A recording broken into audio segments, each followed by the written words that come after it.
I'll just shut down all excess apps to make sure everything's good. All those annoying text messages and I'll things of just that nature. shut down all Yeah, excess apps, there we go. PDFs and all that sort of stuff. Okay, I have Matt's bio here. Welcome to everyone for our final day of the Lukács Destruction of Reason, Philosophy, and the Rise of Fascism conference. I'm Daniel Tutt. Super exciting 2 days.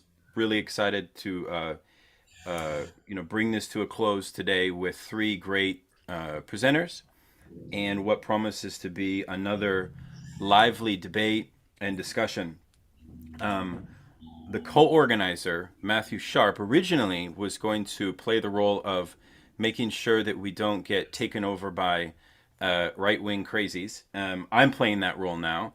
He's actually able to do that and give a paper. So bravo to Matt on that accomplishment. And in addition, Matthew Sharpe has an eclectic array of research interests. Um, More recently, he's been working on classical philosophy and modern reception studies. He is interested in the history of Western receptions of the classical past and the ethical legacy, especially of Stoic philosophy. He's written a book on that. Matthew has a fascinating sort of prehistory when I got to know his work in Lacanian and Freudian psychoanalysis, and has actually authored a book on Slavoj Žižek's work, as well as written a work called Understanding Psychoanalysis with Joanne Faulkner. So Matthew is affiliated with a partner for this conference called Deakin University. He's coming at us from Melbourne, Australia, and we're super excited to also have shared over email two articles by Carl Schmitt, which, for those of you that have finished the text, Schmitt is discussed at some length by Lukács. I'm very excited. I told Matthew that what I liked about the way that Lukács treats Carl Schmitt is that he, as he has a way to do in this book, he finally gives this sort of, even when you read other authors write about Schmitt, like a Gambin, you never really get the sense of what Schmitt's entire project is, what the kind of raison d'etre of Schmitt is. But when you read Destruction of Reason, it comes across quite nicely. So this is an exciting talk. This is looking at Schmitt and anti-Semitism. We've got two articles which Matthew will talk about. I also hope, and then I'll stop here, that Matthew can share a great table at some Oh, point. Maybe during Q&A if we get to it. If not, we can share it over email. But Matt created a great table basically of how Lukács periodizes the significance of, all the significant events from the Peasant War, all the way up to the rise of the Nazis. As kind of key markers of his periodization. Okay, everybody, Matthew Sharpe. okay, thanks, Daniel. I'm going to try and share my screen. So, first of all, I'm just going to ask if people can see my screen now with slides. Yep, I'm getting affirmatives from a few people. Okay, so what I'm going to do is obviously try and get to the beginning here. All right.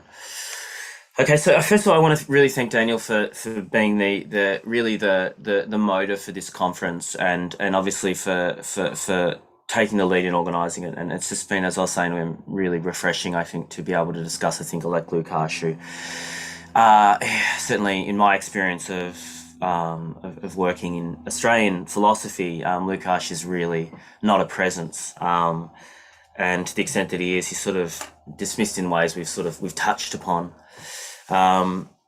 So my talk today is going to, I guess, reverse a kind of order that we can have, which is to look back, as say Verso does, from a particular perspective and say, okay, so what in Lukács' destruction of reason survives? And of course, we presuppose our own standards and measure Lukács against these.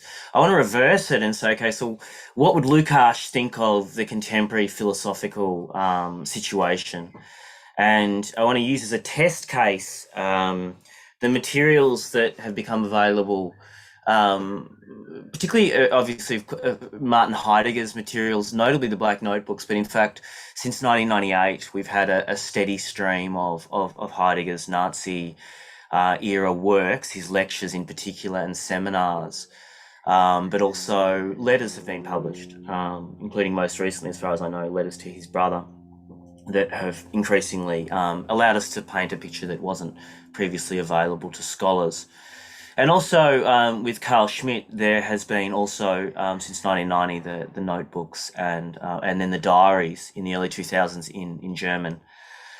So I've made a translation from the French of a couple of texts, and I've made a translation of a few others as well, which I'll be talking about. I just want to make them available to you so you can check that I'm not kind of, as it were, riffing out of nothing and nowhere. But I'm going to talk a little bit about translation because I think that's, as it were, not external to the phenomena that we're looking at here in terms of the way that the reception of these figures has been managed in both cases. So the question is, what would Lukács think of today? And obviously we have this situation where many of the thinkers that Lukács addresses in The Destruction of Reason have made their way into what's broadly called post-structuralist theory or French theory. And, you know, independently of particular figures, I take this to principally describe a certain kind of reception that's taken place. And as Daniel and I were sort of discussing in a way, not necessarily wholly in philosophy, but in some cognate disciplines of Nietzsche, of vitalism, of Heidegger, and interestingly, Carl Schmitt since the late 1990s.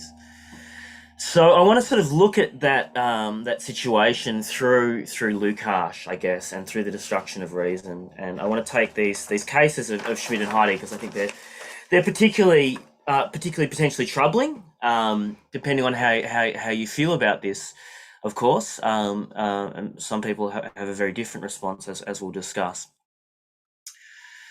So that's my structure and argument. I've sort of discussed that. So I'm just going to sort of launch into things a little bit here.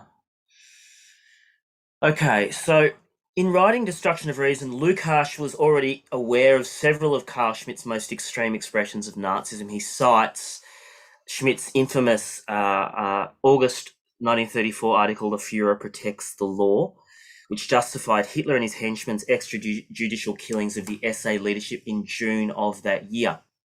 The Night of Long Knives.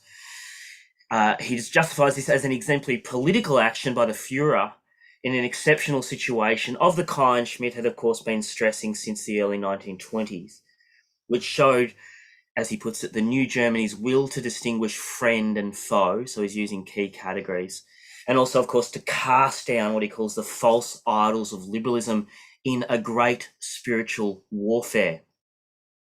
Drawing on Schmitt's articles in a 1940 work, Positions and Concepts, published in Hamburg, Destruction of Reason also analyses the articles on a European Grossraum, greater space or great space, which show, I think, the inaccuracy of more recent apologetic attempts to claim that Schmitt ceased being a Nazi after 1936, and I'll talk about them later.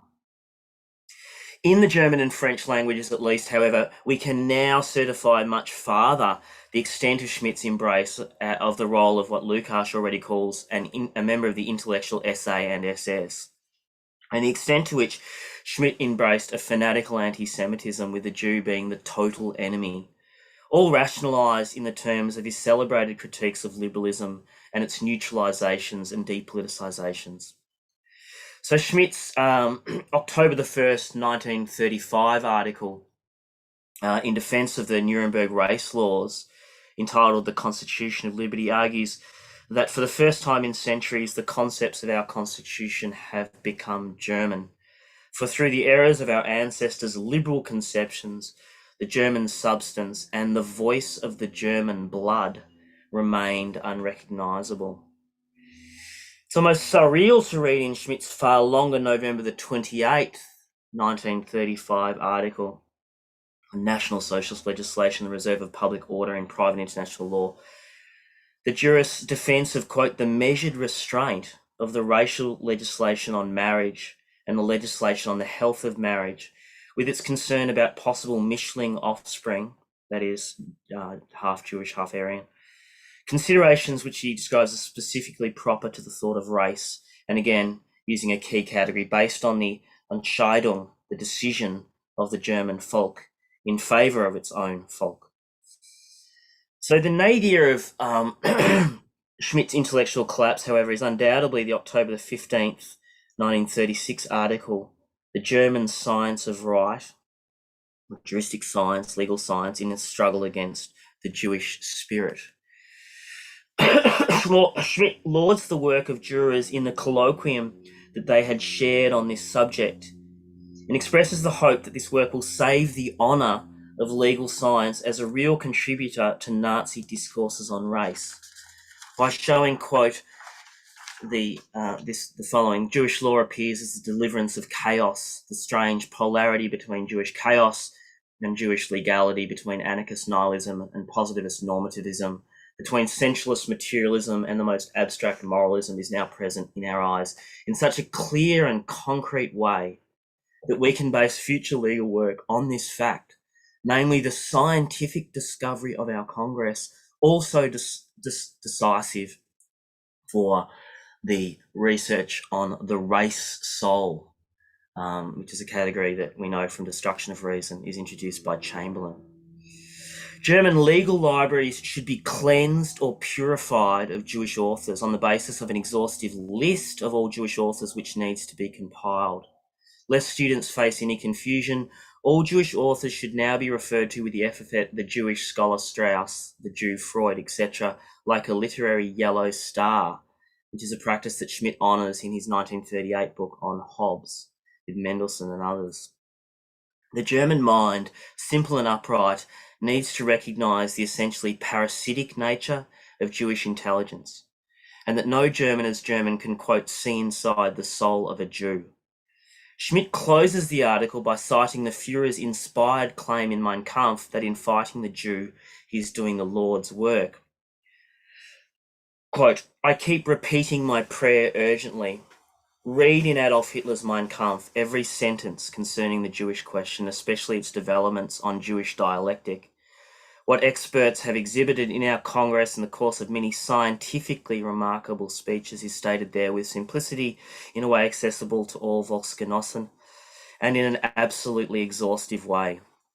Always refer our law students to these phrases by the Führer.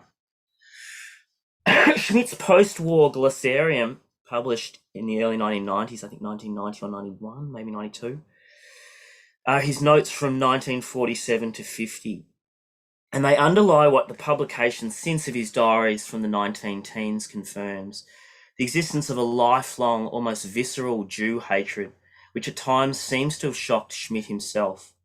After the fall of Nazism, this figure, whom George Schwab assures us was only an authoritarian bourgeois liberal, could nevertheless ruminate that when within ourselves we are divided, the Jews have insinuated themselves. Until this is understood, there will be no salvation, because Jews always remain Jews. The communists can improve and change. It has nothing to do with the Nordic race, etc. It is precisely the assimilated Jew who is the real enemy.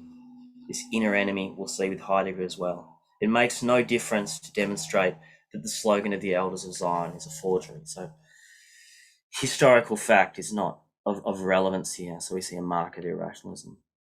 Now, the situation with Heidegger is more complex because his work ostensibly concerns solely ontological questions, demarked expressly, as we know, as prior to all merely empiric, ontic, and thus, of course, social, legal, or political considerations, unlike the case of Schmitt, who's a jurist. Lukács's treatment of Heidegger in Destruction of Reason, I think, is instructive because it makes no mention of the philosopher's direct Nazi activities until the epilogue. Instead, working upstream of Heidegger's political decision, Lukács highlights the thinker's refiguring of core irrationalist motives, looking back to Schelling and so on. The pseudo-objectivity of a being which is indiscernible to rational analysis, yet depends upon Dasein to reveal and conceal itself. The reliance on moods, intuition as disclosive, and the expression in an extremely complicated, as he says, but above all, mannered terminology of the Philistine intellectual's feeling in a time of severe crisis. The threat to personal existence is so deflected as to prevent its giving rise to any obligation to alter one's external living conditions. Nevertheless, with the publication of Heidegger's letters, Nazi-era classes in the 90s and 2000s, then of course the publication of his Black Notebooks as the final edition of his life work, the Gesamtausgabe, the extent of Heidegger's Nazism and its philosophical bases is now clearer than it has been for previous generations. Alongside the rectorship speech, we now have documents like Heidegger's ardent 1933 praise for work camps in the vicinities of German universities, as new institutions in which young Germans will be governed by the knowledge of labour, in which the folk concentrates its strength in order to experience the hardness of its existence, to preserve the momentum of its will. His description in philosophy classes of Hitler as belonging to the Bereich of the demigods, and as someone who, in his being, is the educator of the German folk. And even, of course, this infamous passage, rightly, I think, it should be more emphasis than it is, his advice in a 1933 lecture on the essence of truth that, quote, "The root requirement is to find the enemy, to bring him to light or even to create him, so that there may be that standing up to the enemy and so that existence does not become apathetic. The enemy may have grafted himself onto the innermost root of the existence of a people and oppose the latter's own most essence, acting contrary to it. All the keener and harsher and more difficult is then the Kampf, for it is often much harder and more exhausting to seek out the enemy as such. One might need to, for example, make sure that they're labelled, and to lead him to reveal himself, to avoid nurturing illusions about him, to remain ready to attack, to cultivate and increase constant preparedness, and to initiate the attack on a long-term basis with the goal of völlige Vernichtung, total extermination or annihilation." Now, the Black Notebooks tell us a good deal more about the philosopher's efforts to identify and comprehend this inner enemy of the folk. World Jewry, this people without a land's worldlessness, is established in, quote, "the fast-paced historicity of calculation, pushiness and intermixing, in which Judentum traffics. Their groundlessness is bound to nothing while making everything serviceable to itself." For Heidegger, as for other Nazis, the Jew was the cipher for everything they despised about the modern world, into which Germany's entry had been so uneven, as Lukács reminds us. But Daniel Goldhagen, I think, is also a necessary reference point here. In Heidegger's particular case, increasingly after 1938, this animus we know hardens around the categories of calculation, machination, technique, and Gestalt. Quote, "Jury's temporary increase in power, is, however, grounded in the fact that Western metaphysics, especially in its modern development, furnishes the starting point for the diffusion of a generally empty rationality and calculative ability.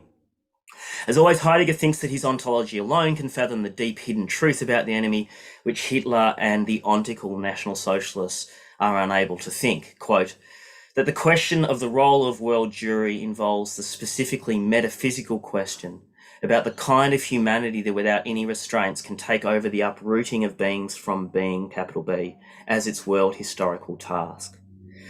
At the apogee of this intellectual collapse, since technological rationality would be self-destroying, and the Nazis are now visiting technologically mediated slaughter on the people most at home in modern worldlessness, the Shoah is refigured as an act of Jewish self-annihilation, in which, quote, the essentially Jewish, in the metaphysical sense, fights against the Jewish, producing the eschatological culmination of the Selbstvernichtung in history, mediated by the technologized and to this degree amazingly Judaized SS. All of this, as Lukács' destruction of reason would allow us to anticipate, is destined from a quasi-agential being, which is inaccessible to rational assessment, and which, as Lukács already saw in his 1953 epilogue, means that both the thinker and his people are not responsible for any atrocities, quote. This humanization of man falls like a thick mist over man, because it then has everything, culture, etc. Is there still a possibility of change? Never from man. Being must already have taken its impetus to strike. Much must go through an extermination. So If you're not familiar with those passages from the Black Notebook, obviously they're my apologies for reading them in a sense, but I think they need to be obviously taken quite seriously. From a Lukácsian perspective shaped by destruction of reason, readers can find in these passages and others from Schmitt and Heidegger the distinctive features of what he calls, as we know, philosophical irrationalism. They thereby further demonstrate how seemingly high philosophical and sociological theorising in the irrationalist orbit formed a direct transition belt for German intellectuals into Nazism, and may do again. One thinks of Dugin, Giorgiani, Miller, and others. Lukács himself in 1953 cites the first, and this is the first feature of irrationalism as we know, Heidegger's direct post-war claim that thinking only begins when we've learnt that the reason that we've glorified for centuries is, as you can see, thought's most stubborn antagonist. Schmitt's ardently anti-rationalist prayer against Jewish dialectic we've heard in part 2. In both thinkers, the fifth or culminating feature of irrationalism, the Shoah and Nazism are rethought after 1945 as representing the inscrutable products of a world spirit, Weltgeist, for Heidegger also known as being with a Y, inscrutable to scientific assessment or, excuse me, or reasoned debate. Hence, Schmitt will almost wax Heideggerian in the Glossarium in 1947 when he writes that when God allowed hundreds of thousands of Jews, sick to be killed, he was already simultaneously seeing the vengeance they are exerting against Germany, and what he sees today at work with the Avengers and Revengers, men will experience it in a different future than what is expected. Now, such divine truths are clearly inaccessible to every man through repeatable scientific procedures. So here's the features of intuitionism and, of course, epistemic aristocratism. Putting aside both thinkers' mythologizing of the Führer, Heidegger's epistemological aristocratism, the central and arguably the most politically decisive because most directly anti-democratic feature of irrationalism, issues in the Nazi-era texts, in his invocations in texts like the Beitrage of the men of the future, at the head of, who will be at the head of the Gefolgschaft. As Nicholas Tertullian has explained, Heidegger calls them these beings predestined by their excellence. In the vanguard is a very small elite made up of rare and solitary spirits who have access to the nobility of being. The understanding that unites those a very few, he says, is not artificial. It is sudden and organic. So it's certainly not mediated by rational procedures, discussion, discourse, falsifiability, and so on. It's a sudden and organic experience of the truth, inaccessible to all but those few. That the truth as a disclosure of being is configured by Heidegger into a philosophical epic of millennial decline, irrationalism's fourth feature, pessimism, issuing into a relativism for which the German people, by virtue of their particular essence, has a unique salvific relationship to being, is a recurrent theme in Heidegger right up to the last lectures before the collapse of the Third Reich. One knows that Schmitt too laments the modern age of neutralizations and depoliticizations in a narrative looking back centuries. The extent of Schmitt's anti-scientific relativism, of course, allied logically to his decisionism, is however perhaps most strikingly evident in his May 1933 piece, German Intellectuals in the Westdeutsche Beobachter. In this piece, Schmitt can denounce Albert Einstein's relativity theory as a specifically Jewish science, since all sciences would be expressive of the individual's folk without generalizable validity, as you can see, this peaceable savant. Notice that the rancor in this passage, his hatred of the Germans is full of poison. There, his celebrated relativity suddenly finds its limits, and not by chance, but by reason of the structure of the totality of his Dasein.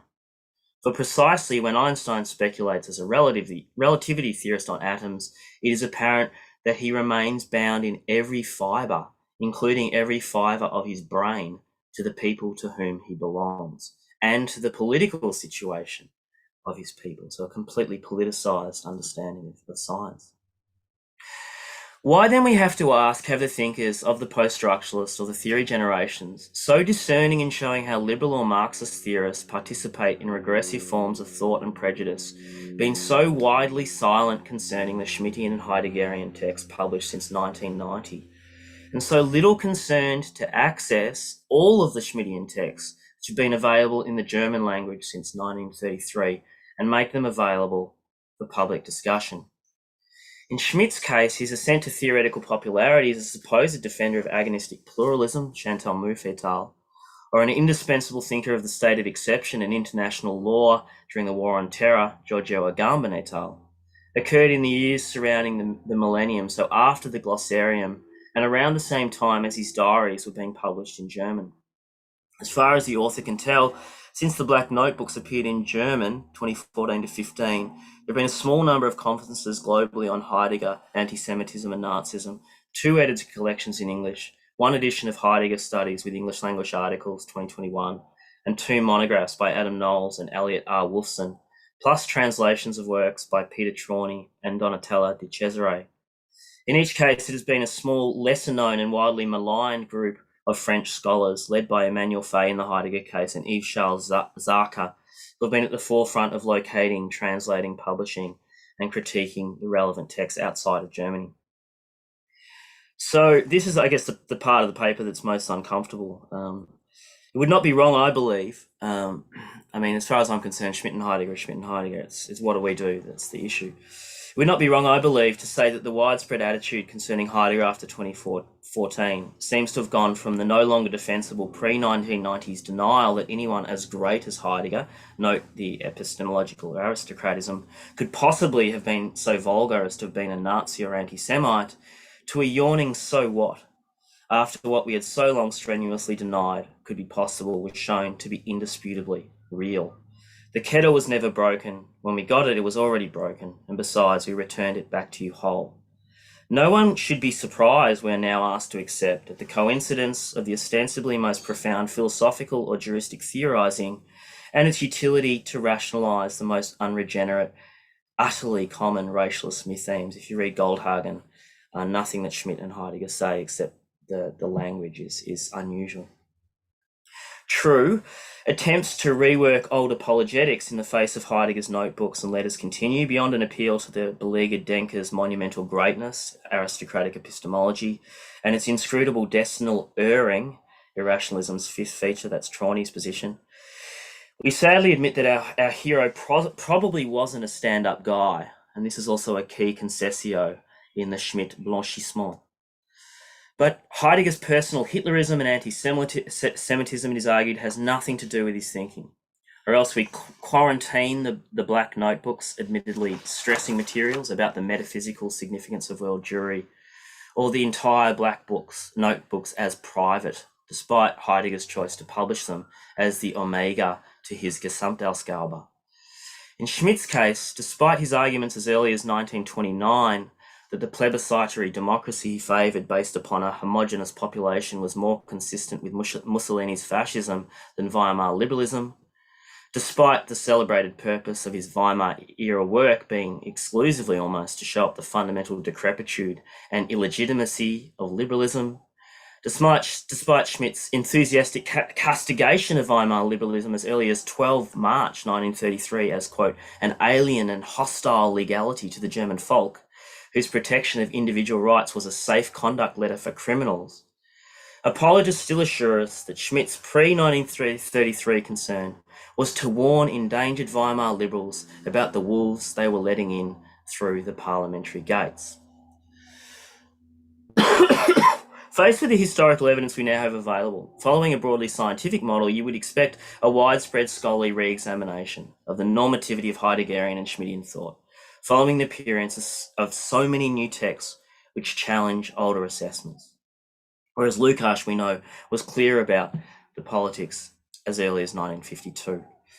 Lukács' destruction of reason affords us a different, I think, more uncomfortable but adequate perspective on this extraordinary reception. This perspective suggests that by encountering the full extent of these master thinkers' implication in Nazism, Nietzschean, Heideggerian, and Schmittian influenced thinkers' own failure to understand the historical, political, and philosophical bases of fascism, based on accepting many of the premises of irrationalism, is clearly revealed. Now, one remembers in particular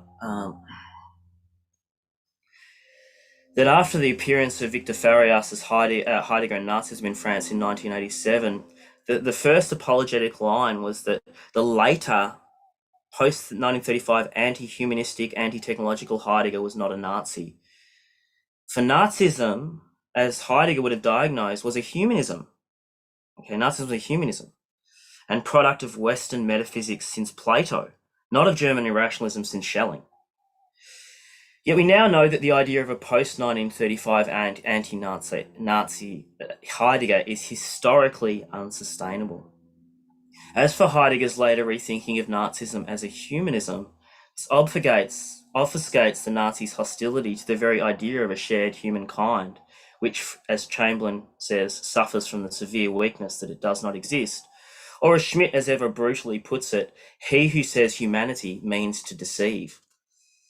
Heidegger's post-war positioning of Nazism as a culmination of technique could never differentiate National Socialism from the other 20th century high-tech regime types with whom they happened to go to war in what Schmitt called a great spiritual struggle.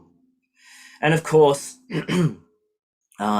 this entire perspective ignores the deep irrationalism that Lukács identifies in the Nazi celebrations of Germanic soil, blood, race, history, vitality, strength, hardness, will, and decision against the abstract Judeo-Latin civilization of the Allies with its twin heads, that of liberalism and Bolshevism. So, by contrast, if Lukács' destruction of reason is right about the intellectual antecedents of Nazism, then we should expect liberal post-structuralist ethical opposition, which I think it may be real. I think it is real. They don't want these figures to be Nazis, and that's precisely, they don't want that. So we should expect liberal post-structuralist ethical opposition to Schmitt's and Heidegger's politics to be stymied by their epistemological investment in the same irrationalist ideational complex which pushed their masters into the ranks of Hitler's professors.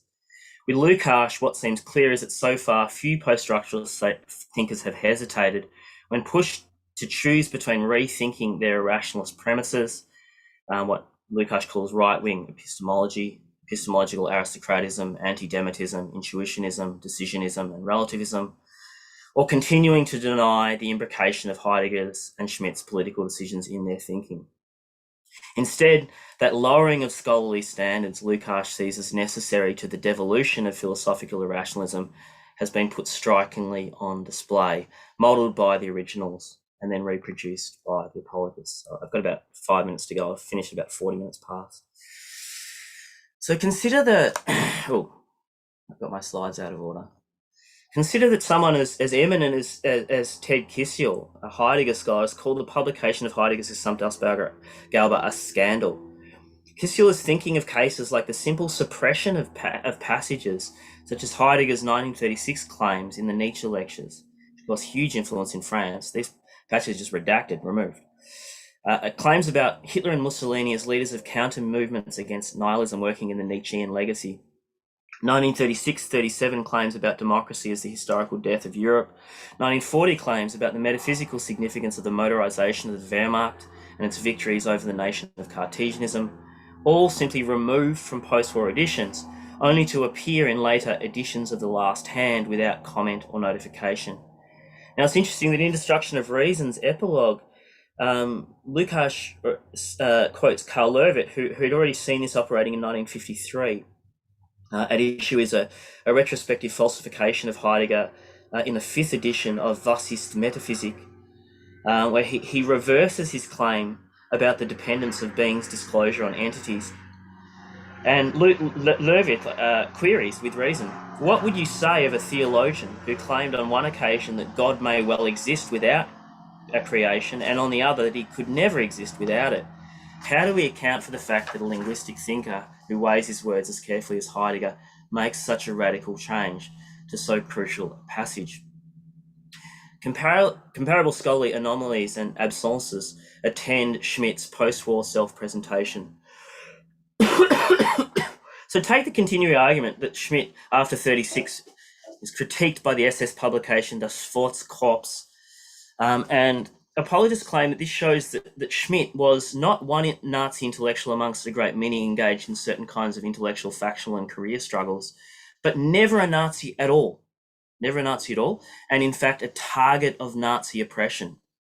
Now, you can only maintain this by ignoring the fact that Schmitt kept his standing as professor of public law in Berlin, no mean office, that he wrote a glowing 1939 review of Christoph Stedding's hyper-Nazi work with a preface by Walter Frank, Das Reich und die Krankheit der Europäischen Kultur, that he gave public addresses to legitimize the idea of Grossraum as part of Aktion Ritterbusch in Kiel in 1939, Berlin in 1940, Nuremberg in 1941, Budapest, Bucharest, Madrid, Salamanca, and Lisbon in 1943 to 44, and that Schmitt continued to enjoy the patronage of Hermann Goering as Prussian state councillor until 1945, as well as penning the deeply unrepentant anti-Semitic glossarium in the years following the war.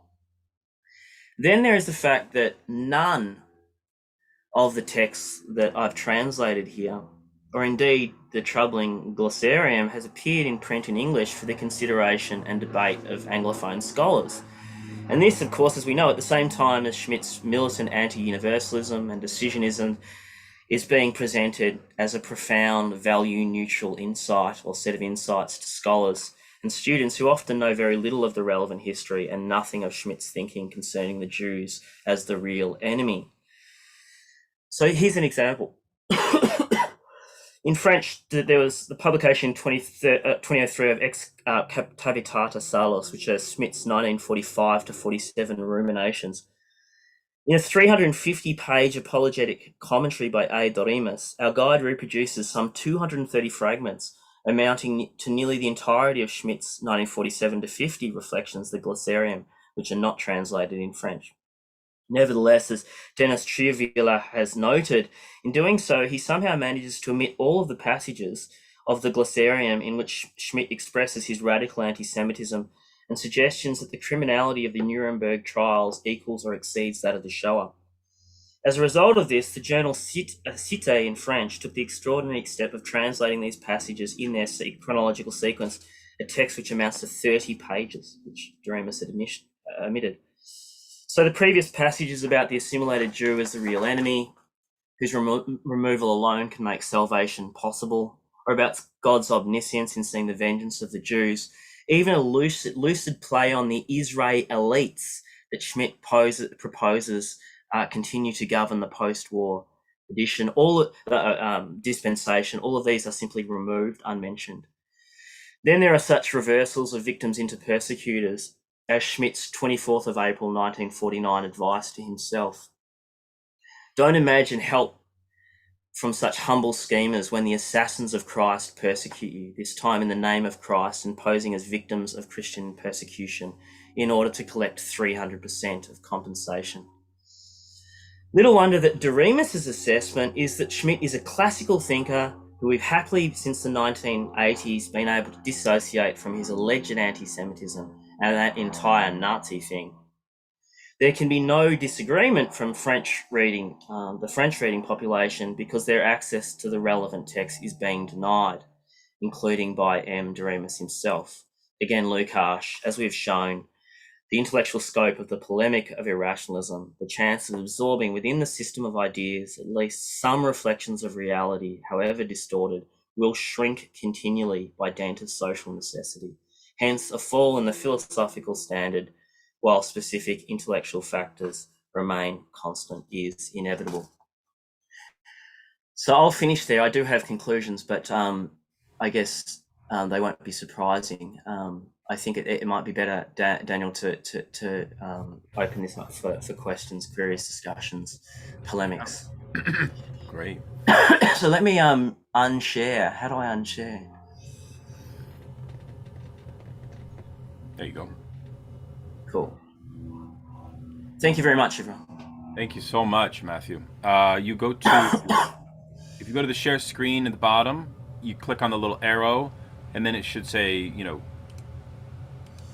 or actually, yeah, try that. I'm stuck, I think. A moment. Show grid video. How do I get it back to full screen? Let me see if I can take it off for you. That might be better. Oh, here we go. New share. Advanced You sharing. should be able to disable it there, yeah. Let's see. Maybe if you could do it, Daniel, that would be good.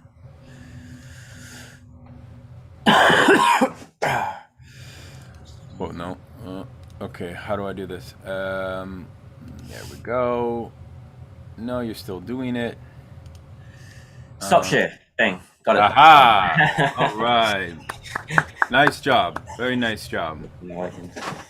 This is very serious and very powerful stuff, Matthew. I want to invite folks to raise their hand and even take their video off for this conversation. We have about 17 minutes, 18 minutes. Yeah, I mean, Lukács makes the point that there was a in the epilogue, in the very conclusion, that in fact Schmitt he thought that Hitler was too democratic, and that he thought that he was too plebeian. That's actually a distinction we also see in Losoto's Nietzsche as well, for second generation Nietzsche scholars. So I guess if I can kick us off, how do you understand contemporary left incorporations of Schmitt? Is it primarily meant as a way for a descriptive of sovereignty and the kind of interminable inertia of liberalism, and which you kind of see in Agamben in some ways, so that Schmitt is not really being invoked, perhaps as a full way, but he's sort of somebody that leftists and people adjacent to Marxism are learning from. What are they learning from, and what about that learning would you call into question? I mean, you touched on it a little, but can you help us a little bit more about what's problematic, even about, Agamben stands out to me as probably the most, but there's many references as you suggested. What's the danger of what's going on there? Well, I think you're right. I mean, there's this argument that Marxism, and this is of course a very contentious argument, doesn't really have an adequate theory of the state, and that therefore one can learn from Schmitt as a kind of right-wing Lenin or something like this. Is a phrase that you'll see in the context of the war on terror. Schmitt was, of course, being used to understand. Via Agamben, I guess Guantanamo and so on, and this move to this kind of extrajudicial, extra-legal, exceptional form of paralegality. I think there's also an attraction that some thinkers on the left find to Schmitt's post-war stuff and his critique of American hegemony, and of the use of pseudo-humanistic liberal values to justify American imperialism. I think critics think that Schmitt is a discerning. I think they're right. Schmitt is certainly a hostile critic of liberalism, and one of the ways that he operates that critique is by looking at the way that liberal values can be used and have been used to justify international interventions. Yeah, I guess the question becomes, in terms of thinking through whether you can just kind of siphon this stuff off, is that, as I think Raphael Gross has done the most to argue in the book Carl Schmitt and the Jews, which has been published in several languages, is that Schmitt's anti-liberalism and anti-universalism is explicitly tied to the anti-Semitic dimensions of his work. The principal agents of abstract legality are the people of the Old Testament, the people of the law, and their modern successors. And I think if we abstract Schmitt from his context and we don't understand the extent to which he is involved in a theological and cultural orbit in which this kind of anti-intellectualism is deeply impregnated with all of the motifs of eliminationist anti-Semitism, then I think we find ourselves potentially committing ourselves to positions that are of course, deeply, deeply problematic. Yeah. And of course, de Benoit and others on the far right have continued to celebrate Schmitt and Yeah. Dougal as well. Yeah, Um, I mean, you can see that the logic of contradiction that is transposed into the category of hegemony in post-Marxism would lend itself to a quote-unquote left Schmittian orientation, precisely because Schmitt is a thinker who helps us understand the political decision and the necessity of decisionism. And I remember I remember Badiou saying that he has affinities to some idea of left Schmittianism. And what I understood that as is a kind of, and for Badiou, he's such an eclectic thinker, he would also say Pascal, and the kind of a motif of the decision in Pascal would also lend itself to a similar kind of conceptual reflection. And of course, for someone like Zizek, the notion of the political act, political event, these categories, which also retain a theological dimension at times, especially in their turn to St. Paul, Schmitt can become an interlocutor for those conversations. So, and Matthew, I know you're intimately aware of those conversations, which are not happening near as much as they were in the early 2000s. But do you look back on that time of Marxist continental thought with a little bit of, I don't know, befuddlement or maybe some skepticism? I mean, I think when Zizek writes an article like which has the title that Heidegger made the right decision in 1933 in the wrong direction, I think that as a left Heideggerian like Gregory Fried has pointed out, I think it becomes time to question, I guess, the normativity or precisely the absence of a clear normativity in indecisionism. I mean, and certainly, as you know, I'm sort of much more critical of Zizek, and it is to do with I guess the decision in some way. This kind of leap into the abyss of freedom, as he calls it, from about '98 onwards. Yeah, I mean, I think obviously there are times in which radical decisions and choices need to be made, and there's no guarantee for political projects and actions. But I mean, I believe, I think that some kind of normativity is certainly necessary. Some conception of social justice, some conception of what we're aiming for, rather than this kind of just Sorelian sort of process of kind of a general strike or some kind of event or something like this. And um, so yeah, I did feel at that time, and I did write against Agamben at that time. I was concerned that Agamben was being invoked as a sort of a progressive thinker, and obviously there were debates, and there continue to be debates about those things. So yeah, there is some befuddlement, I guess, looking back at that time. Mm-hmm. Um, and as I say, I think, I mean, the argument was that, of course, that Schmitt gives us something on this state of exception that we're experiencing. But I think Franz Neumann does that. I think Otto Kirchheimer does that. I think there are other theoretical sources who weren't members of the NSDAP who also Yeah. give us that insight. Well, and so does Lenin. Lenin has a theory the political act in a way which is, I think, much different. I want to Yeah, invite other absolutely. scholars of Heidegger. I know that there's a lot of philosophers on this meeting. Anyone study left Heideggerian thought or right Heideggerian thought? Feel free to jump in with your questions for Matt on this incredibly well-researched talk. I know we have Igor. If you want to take your camera off, if you're able, please jump in. And Tijana. Okay, let's go about 10 minutes. So let's go first with Igor. I had a feeling Igor would want to say something. Looking forward to this. I'm sorry with the bit of a camera issue, but not as an expert on right or left Heideggerianism. I'm more familiar with the left Heideggerian versions, but involuntarily mostly. But this is more of an invitation. If you could say a little bit more about the importance of translation, because I think you're right about that.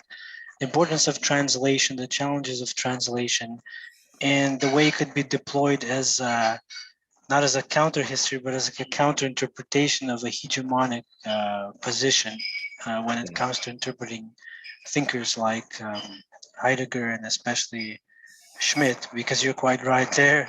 I don't know what the debate is about, because he wrote about law, he wrote about politics, he wrote about political theology. I mean, if you could make some, quasi arguments for Heidegger, there's just no escape with Schmitt. So it's just, fascinating. The Yeah. arsenal. Yeah, I mean, I think what texts get translated, I think, is obviously going to be really, really important. And in 2003, you had Zarka et al. With Cité and the journal Droit in French. They begin to translate a lot of the Schmitt texts that because Schmitt at that time in France was being kind of elevated through Agamben and others to prominence in the context that we've discussed. And it's only at that time that Zarka and there's a group of French Germanists who begin to translate many of the Nazi era articles. So it's taken really to 2003 in France, and those articles, as far as I'm aware, are simply not translated into English at all. And so, of course, the apologetic narrative is that Schmitt's Nazism is really unrelated to his premises, which can be drawn upon without contamination is a word that you'll see used. And, obviously, if you think that that's true, then, a good way to kind of, make sure that that argument gets through with minimal contestation is to not make the text available. And, of course, that's not possible in German. So there was a huge debate when Raphael Gross's book, Carl Schmitt and the Jews, was first published as a PhD thesis. But Gross is obviously just drawing on the texts that are available in German and have been available for 90 years.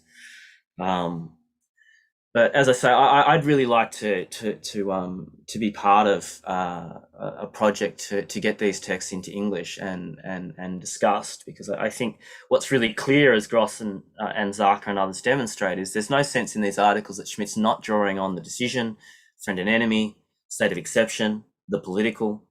The Jew is the real enemy. This guy's written a book saying the political is about who's your enemy.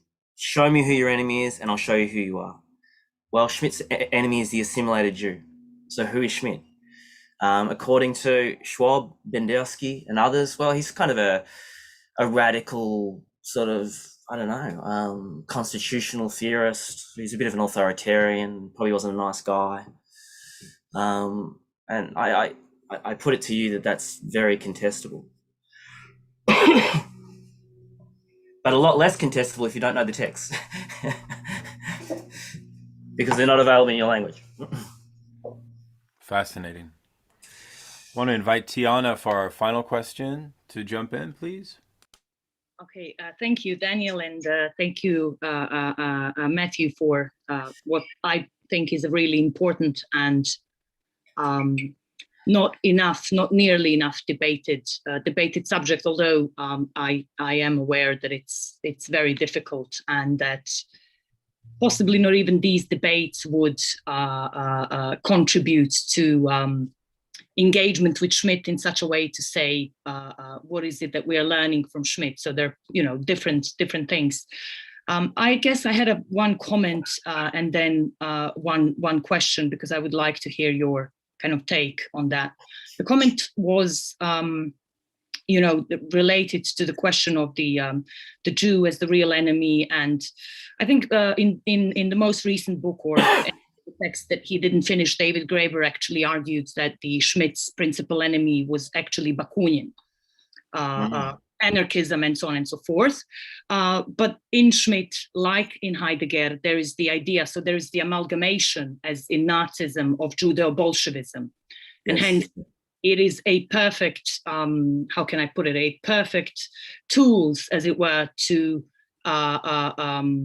open a struggle on both fronts. That is, on the one hand, against liberalism, and on the other hand, against the left and the communism. And I would be interested to know, I mean, because you seem to be really sort of, know much more about this, but in particular, I think the late Schmitt, so the Schmitt of neutralizations, the Schmitt as the critic of globalization, the Schmitt, in other words, today as the theorist beyond left and right. And I have a feeling that this is actually the most sort of the Schmitt that we are living today, the neutralization of politics, the crisis of pretty much everything. And you know, what would your take on this be? Precisely, not just the Schmitt, the friend enemy, the political theology, but Nomos of the Earth, and you know, Schmitt from late 40s and 50s, and this precisely the question of neutralization of politics, which again is related again to question of anti-Semitism. It's obviously also a Cold War argument, but do you see this within the sort of beyond left and right ideology? Would you say that these are sort of Schmittian ideas somehow there, that a great part of the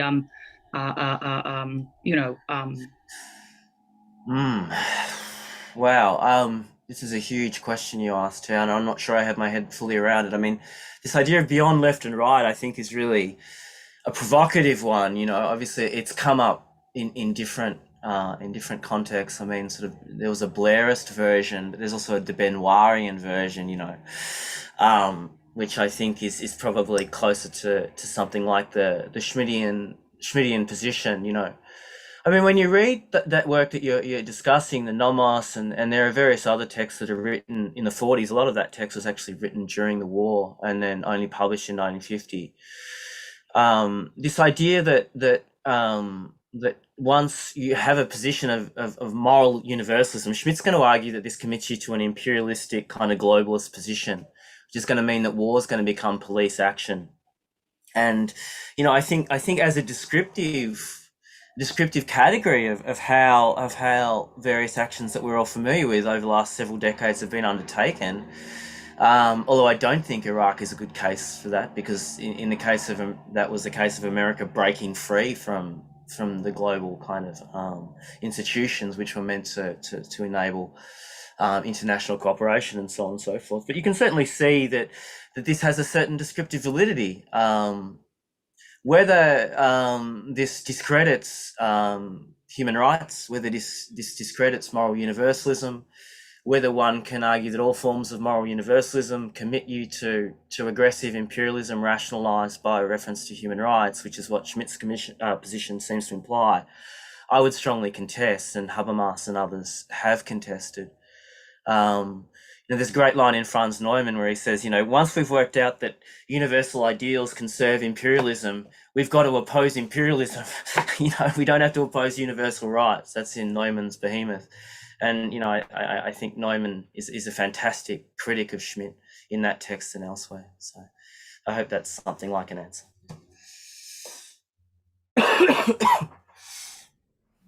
Amazing. Well, Matthew, you really set a very high bar, but our next speaker will no doubt meet it. Now I know Daniel Lopez is actually a legitimate rock star. He's a rock star of Lukács studies, but he also apparently plays music. So hi, Daniel, how are you? Not too bad. Yeah, thanks for setting this up. Yeah, glad to be here. We're stoked to have you. So Daniel just came out with a book everyone needs to read if you're not aware of it. It's called Lukács, Praxis and the Absolute. And I read this and interviewed him on my podcast. We had a great discussion. If anyone would like to check it out, it's the Lukács Hour with Daniel Lopez. Daniel Lopez based in East Melbourne. He's an editor with Jacobin magazine, and has done some fabulous scholarship on Lukács. Some of the greatest parts of your work, I think, were in Lukács today, towards the end of the work. And today, Daniel's going to be talking about Lukács' work, The Young Hegel, with hopefully a lot of references to the destruction of reason as well. So the floor is yours. Thank you very much. Let's get screen sharing. Just a second. How's that? Can you guys see that? Does that come up yet? No. Not yet. There we go. Does that look good? Yep. Beautiful. Okay. So let's have a look. What I'd like to do okay. Basically, the way I read Destruction of Reason, I'll talk about Destruction of Reason at the beginning and a little bit at the end, but that it depends on a defense of Marxist rationalism, and that's a kind of an orthodox Marxism that was far from certain or far from clearly articulated in 1952 when The Destruction of Reason came out. So I see The Destruction of Reason as pairing very naturally with the young Hegel, in which Lukács outlines effectively the way that he understands Marx's break with Hegel, the way he understands Marxism with respect to different philosophical currents, some of the young Hegelians and all of that. And so I think really to understand Destruction of Reason properly, we need to understand the positive philosophical project that Lukács was advocating for at the time. So that's why I wanted to look at the young Hegel in this. Now, I also think the young Hegel is very interesting in a couple of ways, especially in the way that it relates to Lukács's earlier Hegelian Marxism.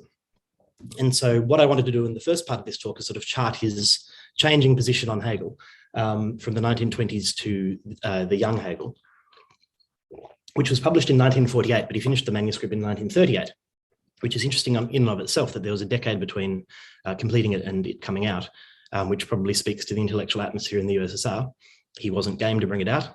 But at any rate, Lukács's thesis throughout this whole period really is, although it becomes much more clearly articulated in the young Hegel, is that Hegel brought philosophy to its completion and that subsequent development is only possible within the Marxist paradigm. So that's an argument that's quite clearly there in The Destruction of Reason. And we've been discussing it throughout this conference. Now, this has a couple of interesting intellectual consequences. It has, for one, it means you polemicize against everyone that comes after Hegel. That's fair enough. The other thing, though, is it means that Lukács refocuses very radically on Hegel himself, Hegel's immediate predecessors, and the young Hegelians. It really focuses attention on the break between, Marx's break with Hegel. If you think that Hegel completes philosophy and you're a philosopher, that's what you have to look at now. And in my view, the young Hegel is really the most sophisticated statement of the Orthodox Marxist position, insofar as there is one on Hegel. And it's kind of still unrivaled within Marxist literature. Among those Marxists who like to read Hegel, you'll find in so many different forms the claim that Marx reverses Hegel or that Marx takes Hegel's radical dialectical method, all these kinds of things. And then the call for us, we have to sort out what's idealist and what's materialist in Hegel. I think that's Lenin. Lukács tries to do that in this book by looking in particular at Hegel's early works and culminating with the phenomenology. And it's really very thorough. So, that's cool.